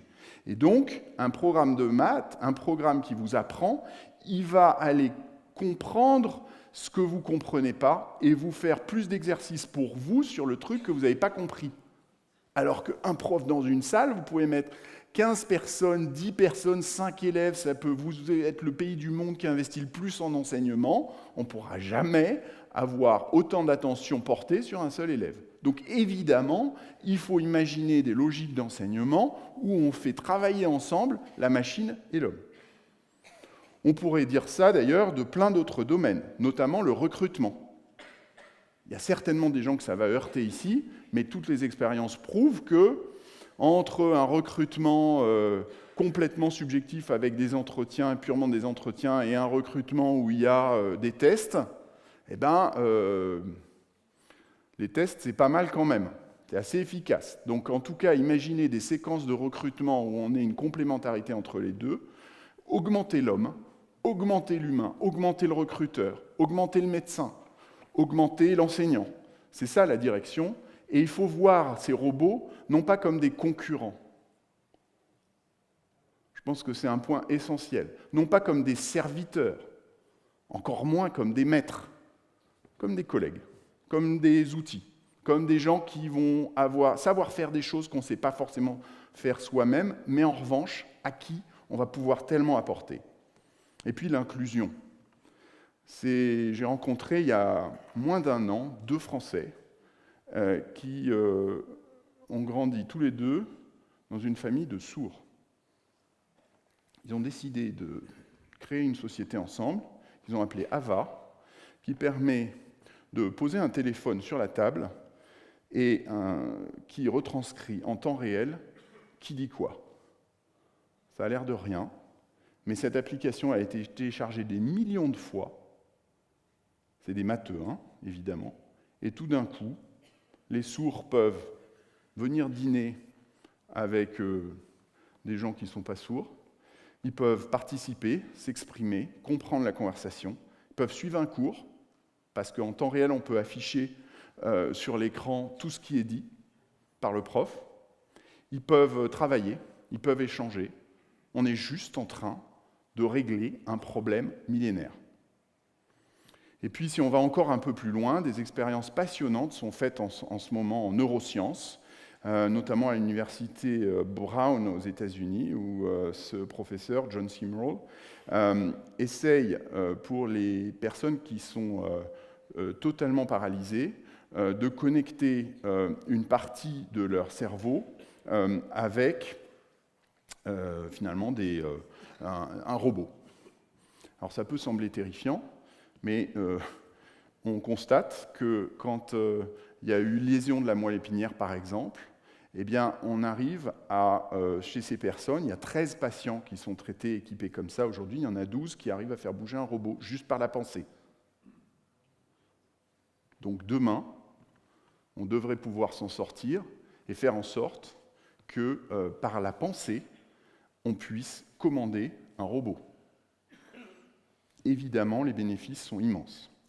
Alors, pour notre territoire, pour votre territoire et nos territoires, il y a des innovations qui sont absolument considérables. Ce matin, je le reconnais, j'ai découvert l'existence de Nayo. Nayo, c'est deux fondateurs qui étaient étudiants dans une école dont on va reparler, qui est tout près d'ici, et qui ont mis au point, utiliser l'intelligence artificielle pour l'agriculture. Et ils font par exemple un robot enjambeur viticole. Extraordinaire innovation. Il faut absolument aller, ils ne nous ont pas attendus pour ça je pense, mais le vendre aux quatre coins du monde dans les différents vignobles. John Deere, une petite entreprise de machinerie agricole, dit, son vice-président, l'intelligence artificielle et le machine learning, vous savez maintenant ce que c'est, vont devenir aussi importants chez John Deere que le moteur et le système de transmission le sont aujourd'hui. Donc, je me souviens quand Louis Schweitzer disait que la majorité des coûts d'une automobile, c'était il y a 25 ans, étaient désormais de l'électronique. Aujourd'hui, il faut se préparer au fait que l'intelligence artificielle, dans tous nos équipements, va probablement devenir le composant le plus important. Alors, si on avance un peu, les smart cities, nos villes vont devenir intelligentes. Vous savez que de plus en plus, on s'attend, alors là, c'est hypothétique, tout ce que je vais dire, mais on voit que la part de la population qui habite dans une ville semble augmenter. On s'attend à ce que 2/3 de la population mondiale, c'est presque 7 milliards de personnes, habitent prochainement dans une ville. Donc il va falloir lutter contre tous les problèmes qu'on connaît. La congestion urbaine qui vous a fait arriver plus tard que vous auriez voulu, développer des partenariats privés-publics, et puis mettre en place des feux tricolores, par exemple, intelligents. Tout ça, il va falloir l'imaginer, il va falloir le faire. On a un illuminé près de chez nous qui s'appelle Elon Musk, qui, lui, est persuadé qu'il faut creuser un tunnel pour aller de Los Angeles à San Francisco pour désengorger les villes et prêter des voitures autonomes pour limiter le temps de non-utilisation. Alors ça a l'air complètement dingue, sauf qu'il a créé la plus grande machine au monde pour creuser des tunnels et qu'il s'entraîne actuellement, il appelle ça The Boring Company. C'est un jeu de mots, ça veut à la fois dire l'entreprise ennuyeuse et en même temps l'entreprise qui creuse. Voilà, ça c'est Elon Musk. Alors après, le paysage urbain, il change. Aujourd'hui, est-ce que vous savez que vos voitures, à tous, elles sont utilisées 5% du temps seulement. Forcément, parce que vous la prenez peut-être le matin, le soir, et puis pas la nuit, et puis assez peu la journée. Donc ça veut dire que pendant 95% du temps, la voiture, elle est là, elle ne sert à rien, alors qu'elle pourrait servir à quelqu'un d'autre. Vous me direz, c'est le modèle d'Uber, certes. Sauf qu'avec les véhicules autonomes, on va abaisser évidemment considérablement le coût de ces transports urbains, et donc on pense qu'on va pouvoir, mais là aussi c'est hypothétique, réduire le nombre de véhicules peut-être de 60%. Pas dans 100 ans, dans 20 ans. Alors ça fait peur pour les constructeurs automobiles, bien entendu, sauf que, bonne nouvelle, comme les véhicules vont être utilisés tout le temps, parce que ça sera des flottes et que les gens, on imagine des flottes autonomes, donc les gens apporteront les gens d'un endroit à un autre et puis repartiront pour servir un autre client, etc., on va avoir une usure beaucoup plus rapide des véhicules. Du coup, on imagine que finalement, la production de voitures serait peut-être à peu près la même qu'aujourd'hui, bonne nouvelle, mais par contre, les voitures s'useraient beaucoup plus vite parce qu'elles seraient utilisées 20 fois plus qu'aujourd'hui. D'accord ? Donc au final, il n'y aurait plus beaucoup de marché de l'occasion, puisque si c'est des voitures, encore une fois, imprimées en 3D, on va pouvoir imprimer des pièces très rapidement et changer. D'accord ? Par ailleurs, si on prolonge la réflexion, on peut imaginer qu'on aura besoin, comme il y aura beaucoup moins de voitures en circulation, mais beaucoup plus utilisées, et bien que finalement, on va arriver à économiser, regagner de la place sur nos villes. J'étais à Paris hier, ça serait pas mal dans certains quartiers, parce que là, on approche de l'apoplexie en permanence. Donc, ensuite, Tesla. Tesla, c'est un cas intéressant. On a parlé de notre ami Elon tout à l'heure. Tesla, il y a une leçon extraordinaire. Là, on n'est plus sur l'intelligence tellement artificielle, on est sur l'intelligence collective. C'est un truc qui m'a vraiment frappé, c'est que leur directeur technique, que j'ai rencontré il n'y a pas longtemps, explique très simplement qu'en fait, à chaque fois qu'il y a un mile qui est parcouru, un kilomètre parcouru par une voiture Tesla, eh bien, l'ensemble de la flotte en bénéficie. Donc ça veut dire que chaque jour, tous les kilomètres parcourus servent l'ensemble de la flotte Tesla. Ça, c'est clé parce que ça sauve des vies. Parce que ça fait que chaque jour, c'est un peu plus intelligent, ça comprend mieux qu'il faut s'arrêter au feu rouge, ça c'est facile, mais qu'on en est là, quand un individu tourne la tête, un humain, à un passage piéton, ça veut peut-être dire qu'il est sur le point de traverser, même si le feu est vert pour les voitures. C'est l'orientation de la tête. Donc les voitures doivent détecter les passagers, les piétons, mais en plus l'orientation de leur tête. Parce que quand on veut traverser, en général, il vaut mieux, on regarde devant soi, un être humain. Donc, on regarde la route, et du coup, les voitures doivent détecter ça. On leur apprend à faire ça. Et je pense que ça, c'est une leçon qui est assez importante. Et puis, on voit de la livraison par drone qui commence, évidemment, à arriver. Alors, je ne sais pas si on a le temps, on peut peut-être regarder cet extrait qui date d'il y a 15 jours, certains d'entre vous l'ont probablement vu. C'est Sundar Pichai, donc le PDG de Google. Je vous laisse peut-être. So how can I help you? Hi, I'm calling to book a women's haircut for a client. I'm looking for something on May 3rd. Sure, give me 1 second. Sure, what time are you looking for around? At 12 p.m. We do not have a 12 p.m. available. The closest we have to that is a 1:15.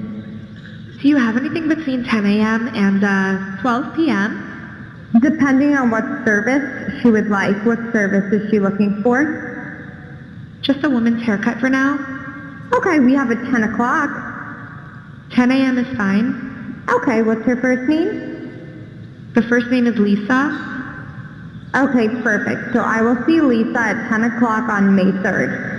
Okay, great. Thanks. Great. Have a great day. Bye.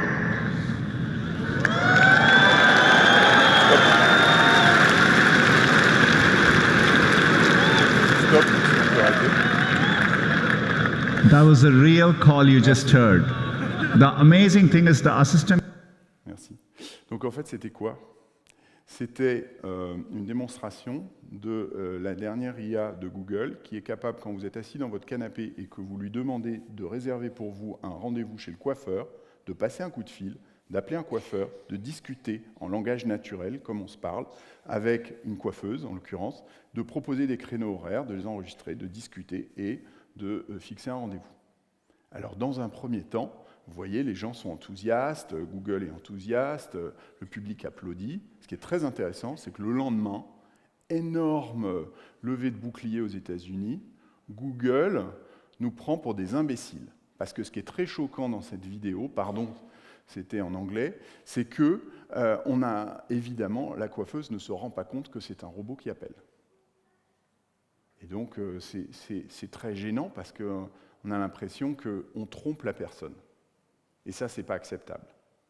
Donc quand on développe une IA, il faut évidemment dire « Bonjour, je suis une intelligence artificielle, j'appelle pour Madame Machin, est-ce qu'on pourrait fixer un rendez-vous ?» Et qu'est-ce qui va se passer très vite ? Il y aura une autre intelligence artificielle qui répondra au téléphone et qui dira « Bonjour Watson, pas de problème. » Alors ça ira assez rapidement, hein. globalement, la fixation du rendez-vous. Entre deux IA, ça va très vite. En ce moment, il y a des simulations qui sont faites, c'est assez extraordinaire.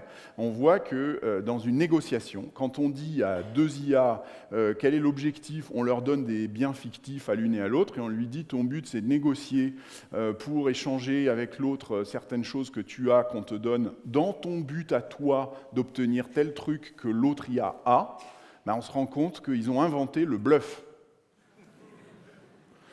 C'est quand même assez fascinant. Alors, il y a des risques. Quels sont les risques? Vous avez tous entendu parler des risques de l'IA avec cet article, cette tribune, ces séries de conférences de Stephen Hawking qui vient de mourir au Royaume-Uni, Bill Gates et Elon Musk, encore lui, qui, en 2016, nous ont dit « Attention, attention à l'IA, attention à cette super intelligence qui peut-être pourrait devenir une sorte de Armageddon qui nous détruirait tous. » Ce n'est pas n'importe qui, ces gens-là, évidemment. Mais on peut se demander si on a vraiment atteint, ou on est proche d'atteindre ce moment d'une super-intelligence que certains appellent la singularité. La singularité, s'il y a des astrophysiciens dans la salle, c'est cet endroit du trou noir où les règles de la physique ne s'appliquent plus. C'est-à-dire où on atteint un point qui est juste différent. Et Ray Kurzweil, ce monsieur que vous voyez en photo en bas à gauche, il a 20 doctorats, lui. D'accord? Je ne sais pas si dans la salle, il y a des gens qui en ont un. Moi, je n'ai jamais réussi à l'avoir. Donc, 20, si vous voulez, c'est titanesque. Donc, je me dis que le mec ne doit pas être idiot. Alors, évidemment, il est d'origine européenne, mais évidemment, il vit aux États-Unis. Évidemment, il a écrit un article, « La singularité est proche », en 2005, un livre même, qui est passionnant. Mais est-ce qu'on doit le croire ou pas? Lui, quand il parle de singularité, ce n'est pas pour parler de trou noir, c'est pour dire qu'il pense que l'immortalité est proche. Donc lui, il est transhumaniste, il a créé une filiale de Google qui s'appelle Calico, et il y a plusieurs entreprises d'ailleurs qui financent son truc, c'est des transhumanistes. Et on parle de singularians, c'est des gens qui pensent que l'immortalité est proche. Donc je l'ai rencontré, ce monsieur. Il est assez intéressant. Il est bizarre. Hein. C'est-à-dire que je ne sais pas si c'est les 20 doctorats, mais il prend 200 pilules par jour parce qu'il est, si vous voulez, dans une course contre la vie, puisqu'il vous explique très simplement qu'il faut qu'il tienne encore 20 ans, puisque dans 20 ans, on va trouver l'immortalité. Donc, il prend plein de pilules et plein d'autres choses, j'imagine, pour atteindre les 20 ans, puisque là, s'il atteint l'immortalité, alors il sera bien, il sera immortel, et au passage, son rêve sera exaucé, c'est-à-dire qu'il pourra fusionner avec une machine et poser son cerveau sur le cloud. Bon. Chacun son truc. Moi, quand je vois quelqu'un comme ça ne me fait pas trop envie. Mais alors, ce qui est amusant, c'est que lui, il est convaincu que la singularité est proche. Et donc, il est dans ce courant qui existe, hein, c'est un fait, des transhumanistes. C'est quand même assez flippant. Mais, à côté de ça, lui, il vous dit que c'est imminent, il prend toujours plus de pilules pour atteindre le truc. Et de l'autre côté, on peut regarder quel est le robot numéro 1, 2017. Réponse, un aspirateur.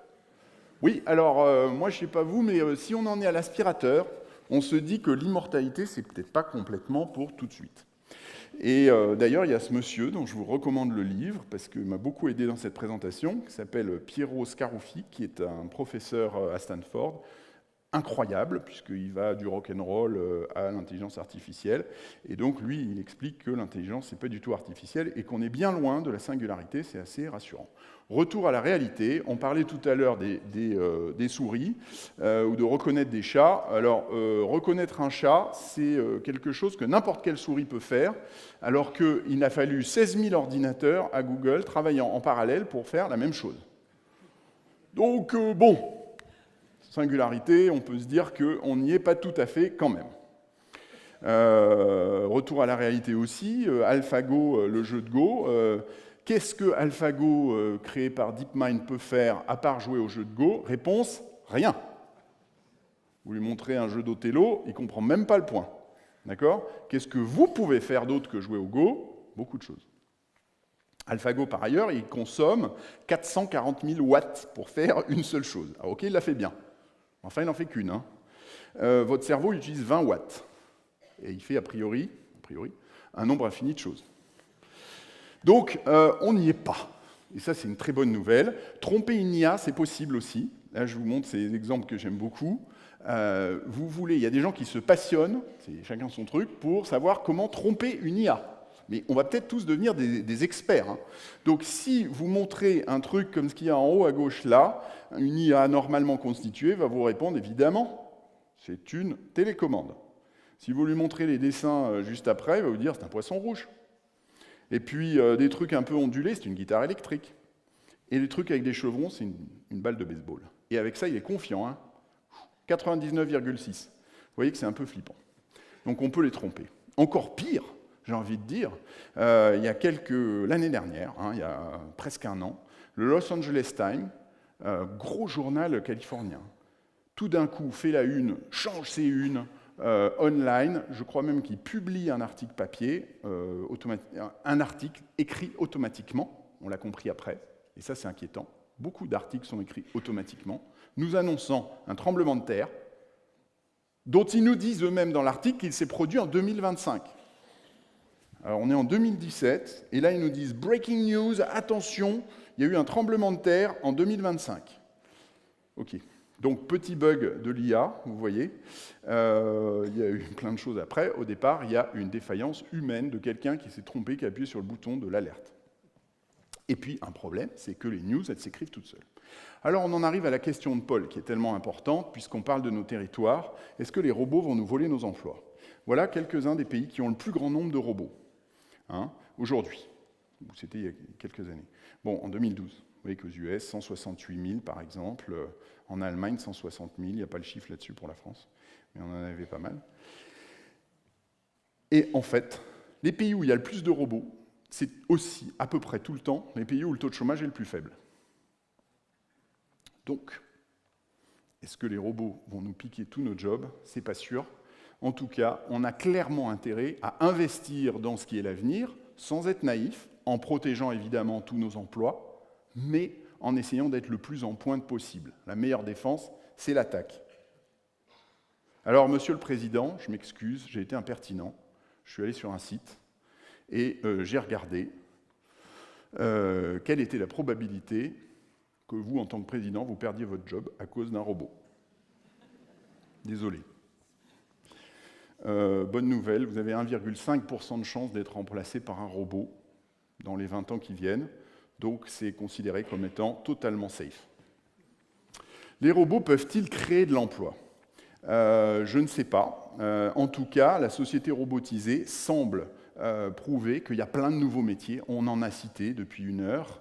Il faut que j'accélère. Beaucoup. On a parlé de détecteurs, de reconnaisseurs de bananes. Okay. On a parlé de plein de nouveaux métiers. Et tous les instituts d'études commencent à se mettre d'accord sur le fait qu'il va y avoir plus de création que de destruction d'emplois. Problème, c'est sans doute pas les mêmes personnes qui vont perdre leur emploi d'un côté et en gagner un de l'autre. Mais on ne sait pas. On ne sait pas parce que l'informatique a créé énormément d'emplois qu'on n'avait pas imaginés. Par exemple, le mobile. Souvenez-vous de l'ordinateur des années 50. Regardez les millions d'emplois créés par le mobile. Donc on va créer des emplois avec des métiers qu'on ne connaît même pas. On a tous intérêt à être en pointe sur la formation et sur l'éducation et sur la reconversion. Et on a intérêt à être en pointe parce qu'on est dans un monde qui bouge et on n'est pas juste, nous, à Perpignan, à prendre conscience de l'intelligence artificielle. La Chine est surmotivée sur le sujet de l'intelligence artificielle. Il y a plus de papiers de recherche sur l'IA aujourd'hui en Chine qu'aux États-Unis. Ils ont décidé d'en faire une priorité nationale. Si vous regardez le nombre de start-up autour de l'IA, très intéressant. Aux États-Unis, on est à 1300. En Europe, on est à plus que ça. En tout cas, on est à plus en Europe que largement plus pour l'instant qu'en Chine. On est à plus aux États-Unis, pardon, mais ensuite vient l'Europe et ensuite vient la Chine. Et la France est très douée dans ce domaine. Mais la Chine investit énormément et souhaite faire de la Chine le leader de l'IA en 2030. Alors quel métier pour demain? L'école dont je parlais tout à l'heure, elle s'appelle l'IMERIR. Elle est tout près d'ici, je crois. C'est eux qui ont formé les deux personnes qui ont créé cette société dont on parlait tout à l'heure dans la machinerie agricole. Pas John Deere, hein, l'autre, mais ils vont bientôt les remplacer. Et je crois que c'est formidable d'avoir des écoles comme celle-là et comme d'autres qui préparent nos enfants à finalement ce monde de demain, de l'IA. Le monde de l'IA, c'est un monde dans lequel il faut l'accepter, il y a un langage, et c'est plutôt les maths. Bon, il faut qu'on s'y mette tous, il faut qu'on y mette nos enfants, il faut qu'on développe la culture scientifique, il faut que cet avantage qu'on a extraordinaire en France d'une grande culture générale et d'un grand niveau de formation scientifique, ça soit un truc qu'on fasse encore plus se développer. Il le faut parce que c'est à cette condition-là seulement qu'on pourra expliquer à nos confrères, à ceux qui sont loin, à ceux qui sont éloignés de ça, à ceux qui souffrent peut-être, qui sont inquiets, qui peut-être vont perdre leur job, que ça peut aussi être une opportunité pour eux, pour leurs enfants, et qu'il faut à tout prix les former, parce qu'il n'y a rien d'inaccessible. Ces formations, on peut devenir développeur assez rapidement aujourd'hui. Ce ne sont pas des métiers qui sont inaccessibles. Je voudrais vous raconter une petite histoire. Vous avez certainement vu l'année dernière, un Canadien de 15 ans, c'est pas vieux 15 ans. On ne peut pas dire qu'à 15 ans, c'est pas un génie. Hein. C'est juste un enfant, un adolescent, qui se passionne pour deux choses. Il se passionne, à l'époque, pour les Mayas, au Mexique, et il se passionne aussi pour l'astronomie. Et il s'amuse, comme il n'est pas mauvais en maths, à faire des rapprochements entre les deux, entre les sites Mayas au Yucatan et entre les constellations telles que les Mayas les voyaient à l'époque. Et qu'est-ce qu'il trouve ? Il s'aperçoit que ça match, que ça fit, que ça se ressemble, que ça se rapproche. Sauf que il y a un endroit où il dit c'est con, c'est bizarre, il devrait y avoir un site Maya. Donc il va voir un prof qui, imaginez, un gamin de 15 ans qui vient le voir et qui lui dit qu'il devrait peut-être y avoir un site Maya à cet endroit-là, qui lui fournit des images satellites, et puis ils commencent tous les deux, attelage improbable, à travailler. Et puis ils préviennent des gens sur place qui vont fouiller et qui découvrent, vous savez quoi ? Un site Maya. Donc si un enfant de 15 ans est capable de détecter un site Maya, ça veut dire que l'IA, c'est accessible à chacun d'entre nous. Et que la partie, elle n'est pas jouée d'avance, que n'importe qui peut s'y mettre, et qu'on a tous intérêt à ce que cette révolution soit une révolution pour tout le monde, qui inclut tout le monde. Et puis il y a un sujet qui, nous, Mille Merci, nous tient beaucoup à cœur, et je crois à toutes les entreprises européennes aussi, c'est de ne pas être naïf dans l'interaction avec les géants mondiaux qu'on a cités plusieurs fois aujourd'hui. Certains qu'on connaît, qui viennent souvent des États-Unis, certains qu'on ne connaît pas encore ou pas bien, qui vont venir de Chine. Dans tous les cas, il va falloir qu'on régule l'Internet. Parce que si je ne suis pas inquiet sur qu'on régule en tout cas l'Internet et probablement l'intelligence artificielle. Parce que si je ne suis pas inquiet sur le fond, mais je suis un incorrigible optimiste, je pense que néanmoins, il est essentiel qu'on régule, qu'on organise les choses, qu'on mette des contrôles, qu'on s'assure qu'une IA comme celle de Microsoft ne puisse pas devenir raciste.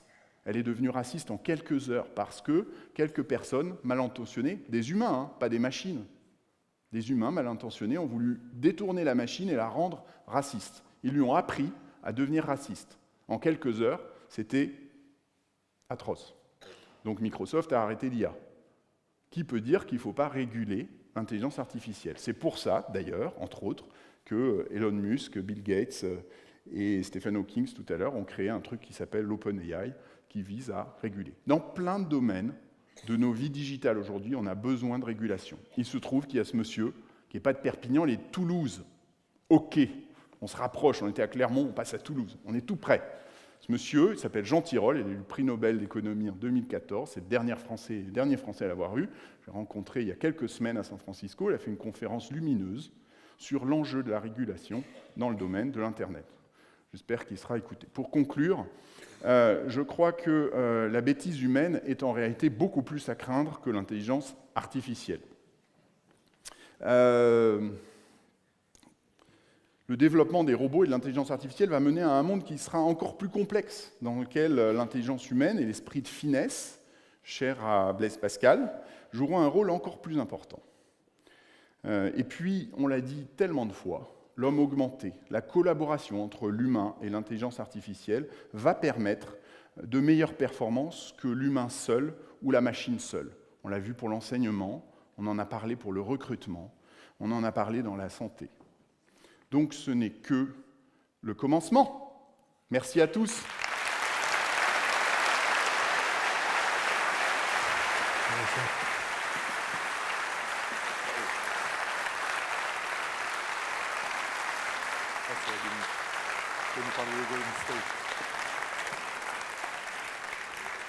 Bien.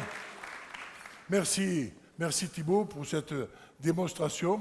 Merci aussi pour tout ce que vous nous avez présenté. Alors, je vais être un peu impertinent.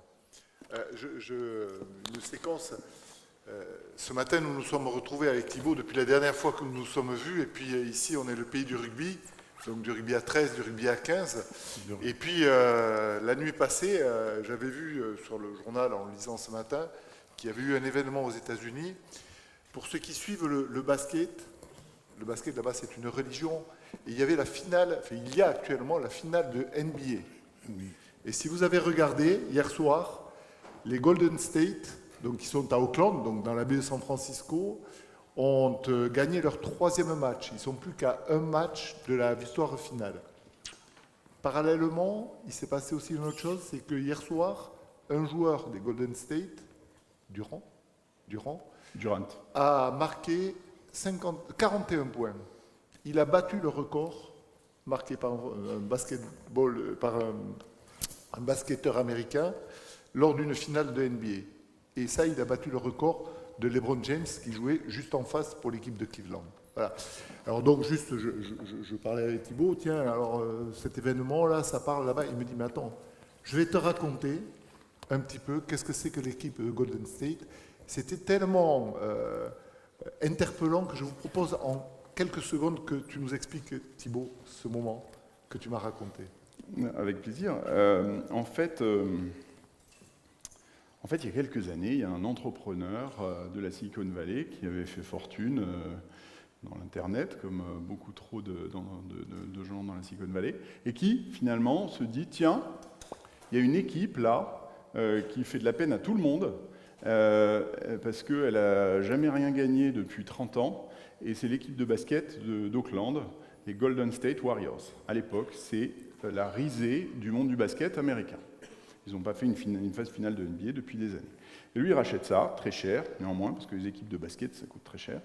Et il commence à dire, alors, il y a juste une chose, c'est que cette équipe, je vais la gérer comme une start-up de la Silicon Valley. Alors là, les gens rient encore plus. Mais tout le monde se marre en disant, le pauvre, il n'a peut-être pas compris ce que c'était que le basket. OK. Et certes, il a investi un peu, mais vous savez qu'aux États-Unis, dans la NBA, on peut pas. Il ne suffit pas d'avoir beaucoup d'argent, hein, parce que le premier, chaque année, il ne passe pas en premier pour choisir les joueurs. Hein. Vous connaissez peut-être le principe. C'est plutôt le dernier qui passe en premier. Donc, pas simple. Et il ne suffit pas d'avoir beaucoup d'argent. Donc, il commence à développer ses principes, les principes de l'entreprise libérée, les principes de l'ouverture, et puis les principes de la data, dont on vient de parler pendant 1 heure. Et donc, il commence à suivre ses joueurs. Et là, c'est passionnant ce qu'il a fait, parce qu'il a embauché une équipe de data scientists pour aider les joueurs à mieux se connaître, pour suivre tout leur comportement, pour suivre leurs efforts pendant le match. Vous savez peut-être, si vous vous intéressez un peu au basket, que l'un des problèmes, c'est qu'ils jouent tous les 3 jours, les pauvres. Donc, ils sont épuisés. Donc, le risque d'accident et de blessure est énorme. Et donc l'équipe qui a moins de blessés, très souvent, elle va beaucoup plus loin. Et donc qu'est-ce que fait Steve Kerr, le manager, et puis l'équipe là, des Warriors, depuis plusieurs années? Ils suivent chaque joueur tellement bien qu'ils sont capables de savoir à quel moment, anticipation, il risque d'y avoir une blessure. Donc ils font sortir les joueurs. Vous savez bien qu'un joueur, il n'a pas envie de sortir, surtout quand on est au cœur du match, qu'il y a de l'enjeu, etc. Mais là, ça rigole pas, hein, je peux vous dire. Il leur dit non, la machine a dit qu'il fallait sortir, tu sors. Comme ça, ils évitent les blessures. Ils ont beaucoup moins de blessures que les autres équipes. Et c'est en partie pour ça, pas seulement pour ça, ils ont évidemment des joueurs exceptionnels, mais un joueur exceptionnel, il ne faut pas qu'il se blesse, comme vous savez. Et il y a beaucoup de joueurs exceptionnels qui se sont blessés, dont on n'a plus jamais entendu parler. Résultat, une extraordinaire série qui, à mon avis, va durer, et j'espère. Voilà. Bien, merci. Bravo. Merci. Bien, Thibaut, nous sommes ici dans un département de rugby, des deux rugby, l'USAP qui monte en top 14, donc j'espère qu'on vous a écouté et entendu sur ce qui concerne les machines pour déterminer les joueurs, et ainsi que les Dragons. Alors je voudrais... J'espère que l'USAPS va bientôt appliquer ça. Oui, surtout si on applique ça, on sera champion de France, ça c'est certain. Bien, par contre, je voudrais encore une fois vous remercier pour tout ce que vous nous avez présenté. J'ai retenu plusieurs choses. D'abord, je vais le dire doucement et lentement pour pas qu'un robot vienne me bousculer. Donc, je ne veux pas effrayer le robot que vous avez décrit. Le directeur Paul était satisfait quand vous avez dit que l'immortalité, ça sera dans 20 ans. Donc, il me dit qu'il a plus de chances que moi d'atteindre l'immortalité. Bref, et je peux vous dire peut-être en conclusion que rien n'est acquis, bien sûr, que rien n'est définitif et que tout est en évolution. Donc, encore une fois, merci. Je vous demande de l'applaudir.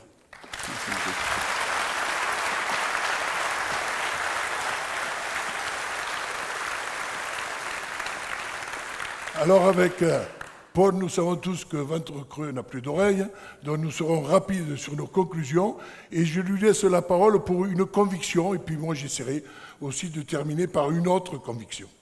Oui, la première conviction que je voudrais partager, et Michel enchaînera sur la deuxième, c'est qu'aujourd'hui, qu'est-ce qui est important, qu'est-ce qui joue un rôle de plus en plus central, c'est la notion de l'écosystème. Alors nous, au Crédit Agricole, nous avons un premier écosystème qui est celui de la caisse régionale. On l'a dit tout à l'heure, 917 collaborateurs, 514 élus, tout ce monde travaille ensemble, interréagit ensemble, progresse ensemble, co-construit l'avenir. À côté de ça, nous avons le groupe, on l'a évoqué, les filiales du groupe, leaders sur leur marché, Crédit Agricole CIB, Predica, Amundi, donc tout ça des leaders. Et donc on est encore un écosystème plus large que la caisse régionale au niveau du groupe. Pour autant, l'écosystème, il doit être aussi local.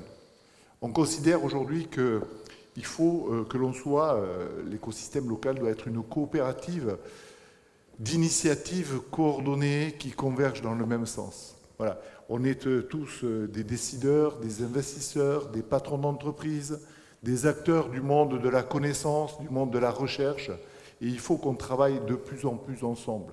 Sachez que nous, par exemple, sur le Crédit Agricole aujourd'hui, on est sur une voie de co-construction avec les administrateurs, avec les collaborateurs, avec les clients.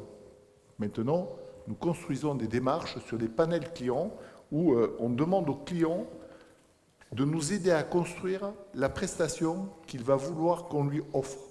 Parce que qui mieux que lui connaît intimement ce dont il a envie, ce dont il a besoin. Voilà. Et il faut qu'on arrive à travailler tous ensemble, le monde de l'économie locale, pour aller dans le même sens. C'est absolument vital. Nous sommes le premier financeur de l'économie. Nous avons mis à disposition des économies des deux départements en 2017 quasiment 1 milliard d'euros de nouveaux crédits. On l'a vu tout à l'heure, on a mis 6 millions d'euros pour le capital de développement des entreprises. Mais tout ça, c'est important, mais ce n'est pas suffisant. On aura un effet de levier quand on travaillera tous ensemble, parce que si on est un écosystème rassemblé, à ce moment-là, on sera beaucoup plus puissant.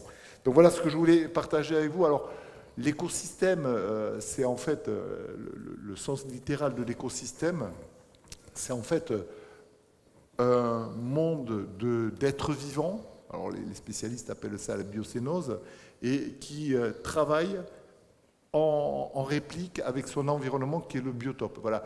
Et les deux, les êtres vivants et l'environnement, travaillent ensemble, interréagissent, échangent de l'énergie, échangent de l'information, échangent tout un tas de choses pour le développement de la vie. Voilà, je crois que ça illustre bien ce que c'est que l'écosystème et ce que j'en appelle aujourd'hui à travers de la conviction que je viens d'énoncer. Et puis, Schumpeter disait que entreprendre consiste à changer un ordre existant. Voilà, je crois profondément que la finalité de toute entreprise ou de tout écosystème, qu'il soit public, privé, et nous au Crédit Agricole, la raison d'être, la finalité, en fait, c'est d'entreprendre au service des progrès de la société. Voilà, non plus les uns à côté des autres, mais tous ensemble.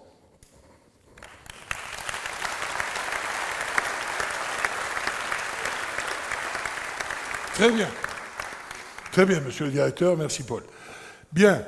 Moi, je vais conclure très rapidement pour vous dire que le Crédit Agricole, depuis toujours, je me rappelle le président Camo, je salue le président Labadie, depuis toujours, on a lié des partenariats importants avec les entreprises qui sont basées sur l'innovation. Je ne les cite pas, mais je pourrais dire que toutes les entreprises qui sont basées sur l'innovation, sur les start-up, nous y participons, le Crédit Agricole Sud-Méditerranée. Pourquoi nous faisons cela? Pour essayer de donner sur l'ensemble de notre territoire une économie. Et nous aiderons justement au développement de l'économie sur l'ensemble de notre département et du département de l'Ariège. Il est indispensable aujourd'hui que l'infrastructure technique le permette. Donc il faut bien sûr investir sur la fibre optique et le très haut débit. Je voudrais également dire peut-être aux élus locaux, aux maires, je vois qu'il y a deux maires qui sont en premier rang, le maire de Bachas et le maire de Fourques, pour ne pas les citer, puis d'autres maires.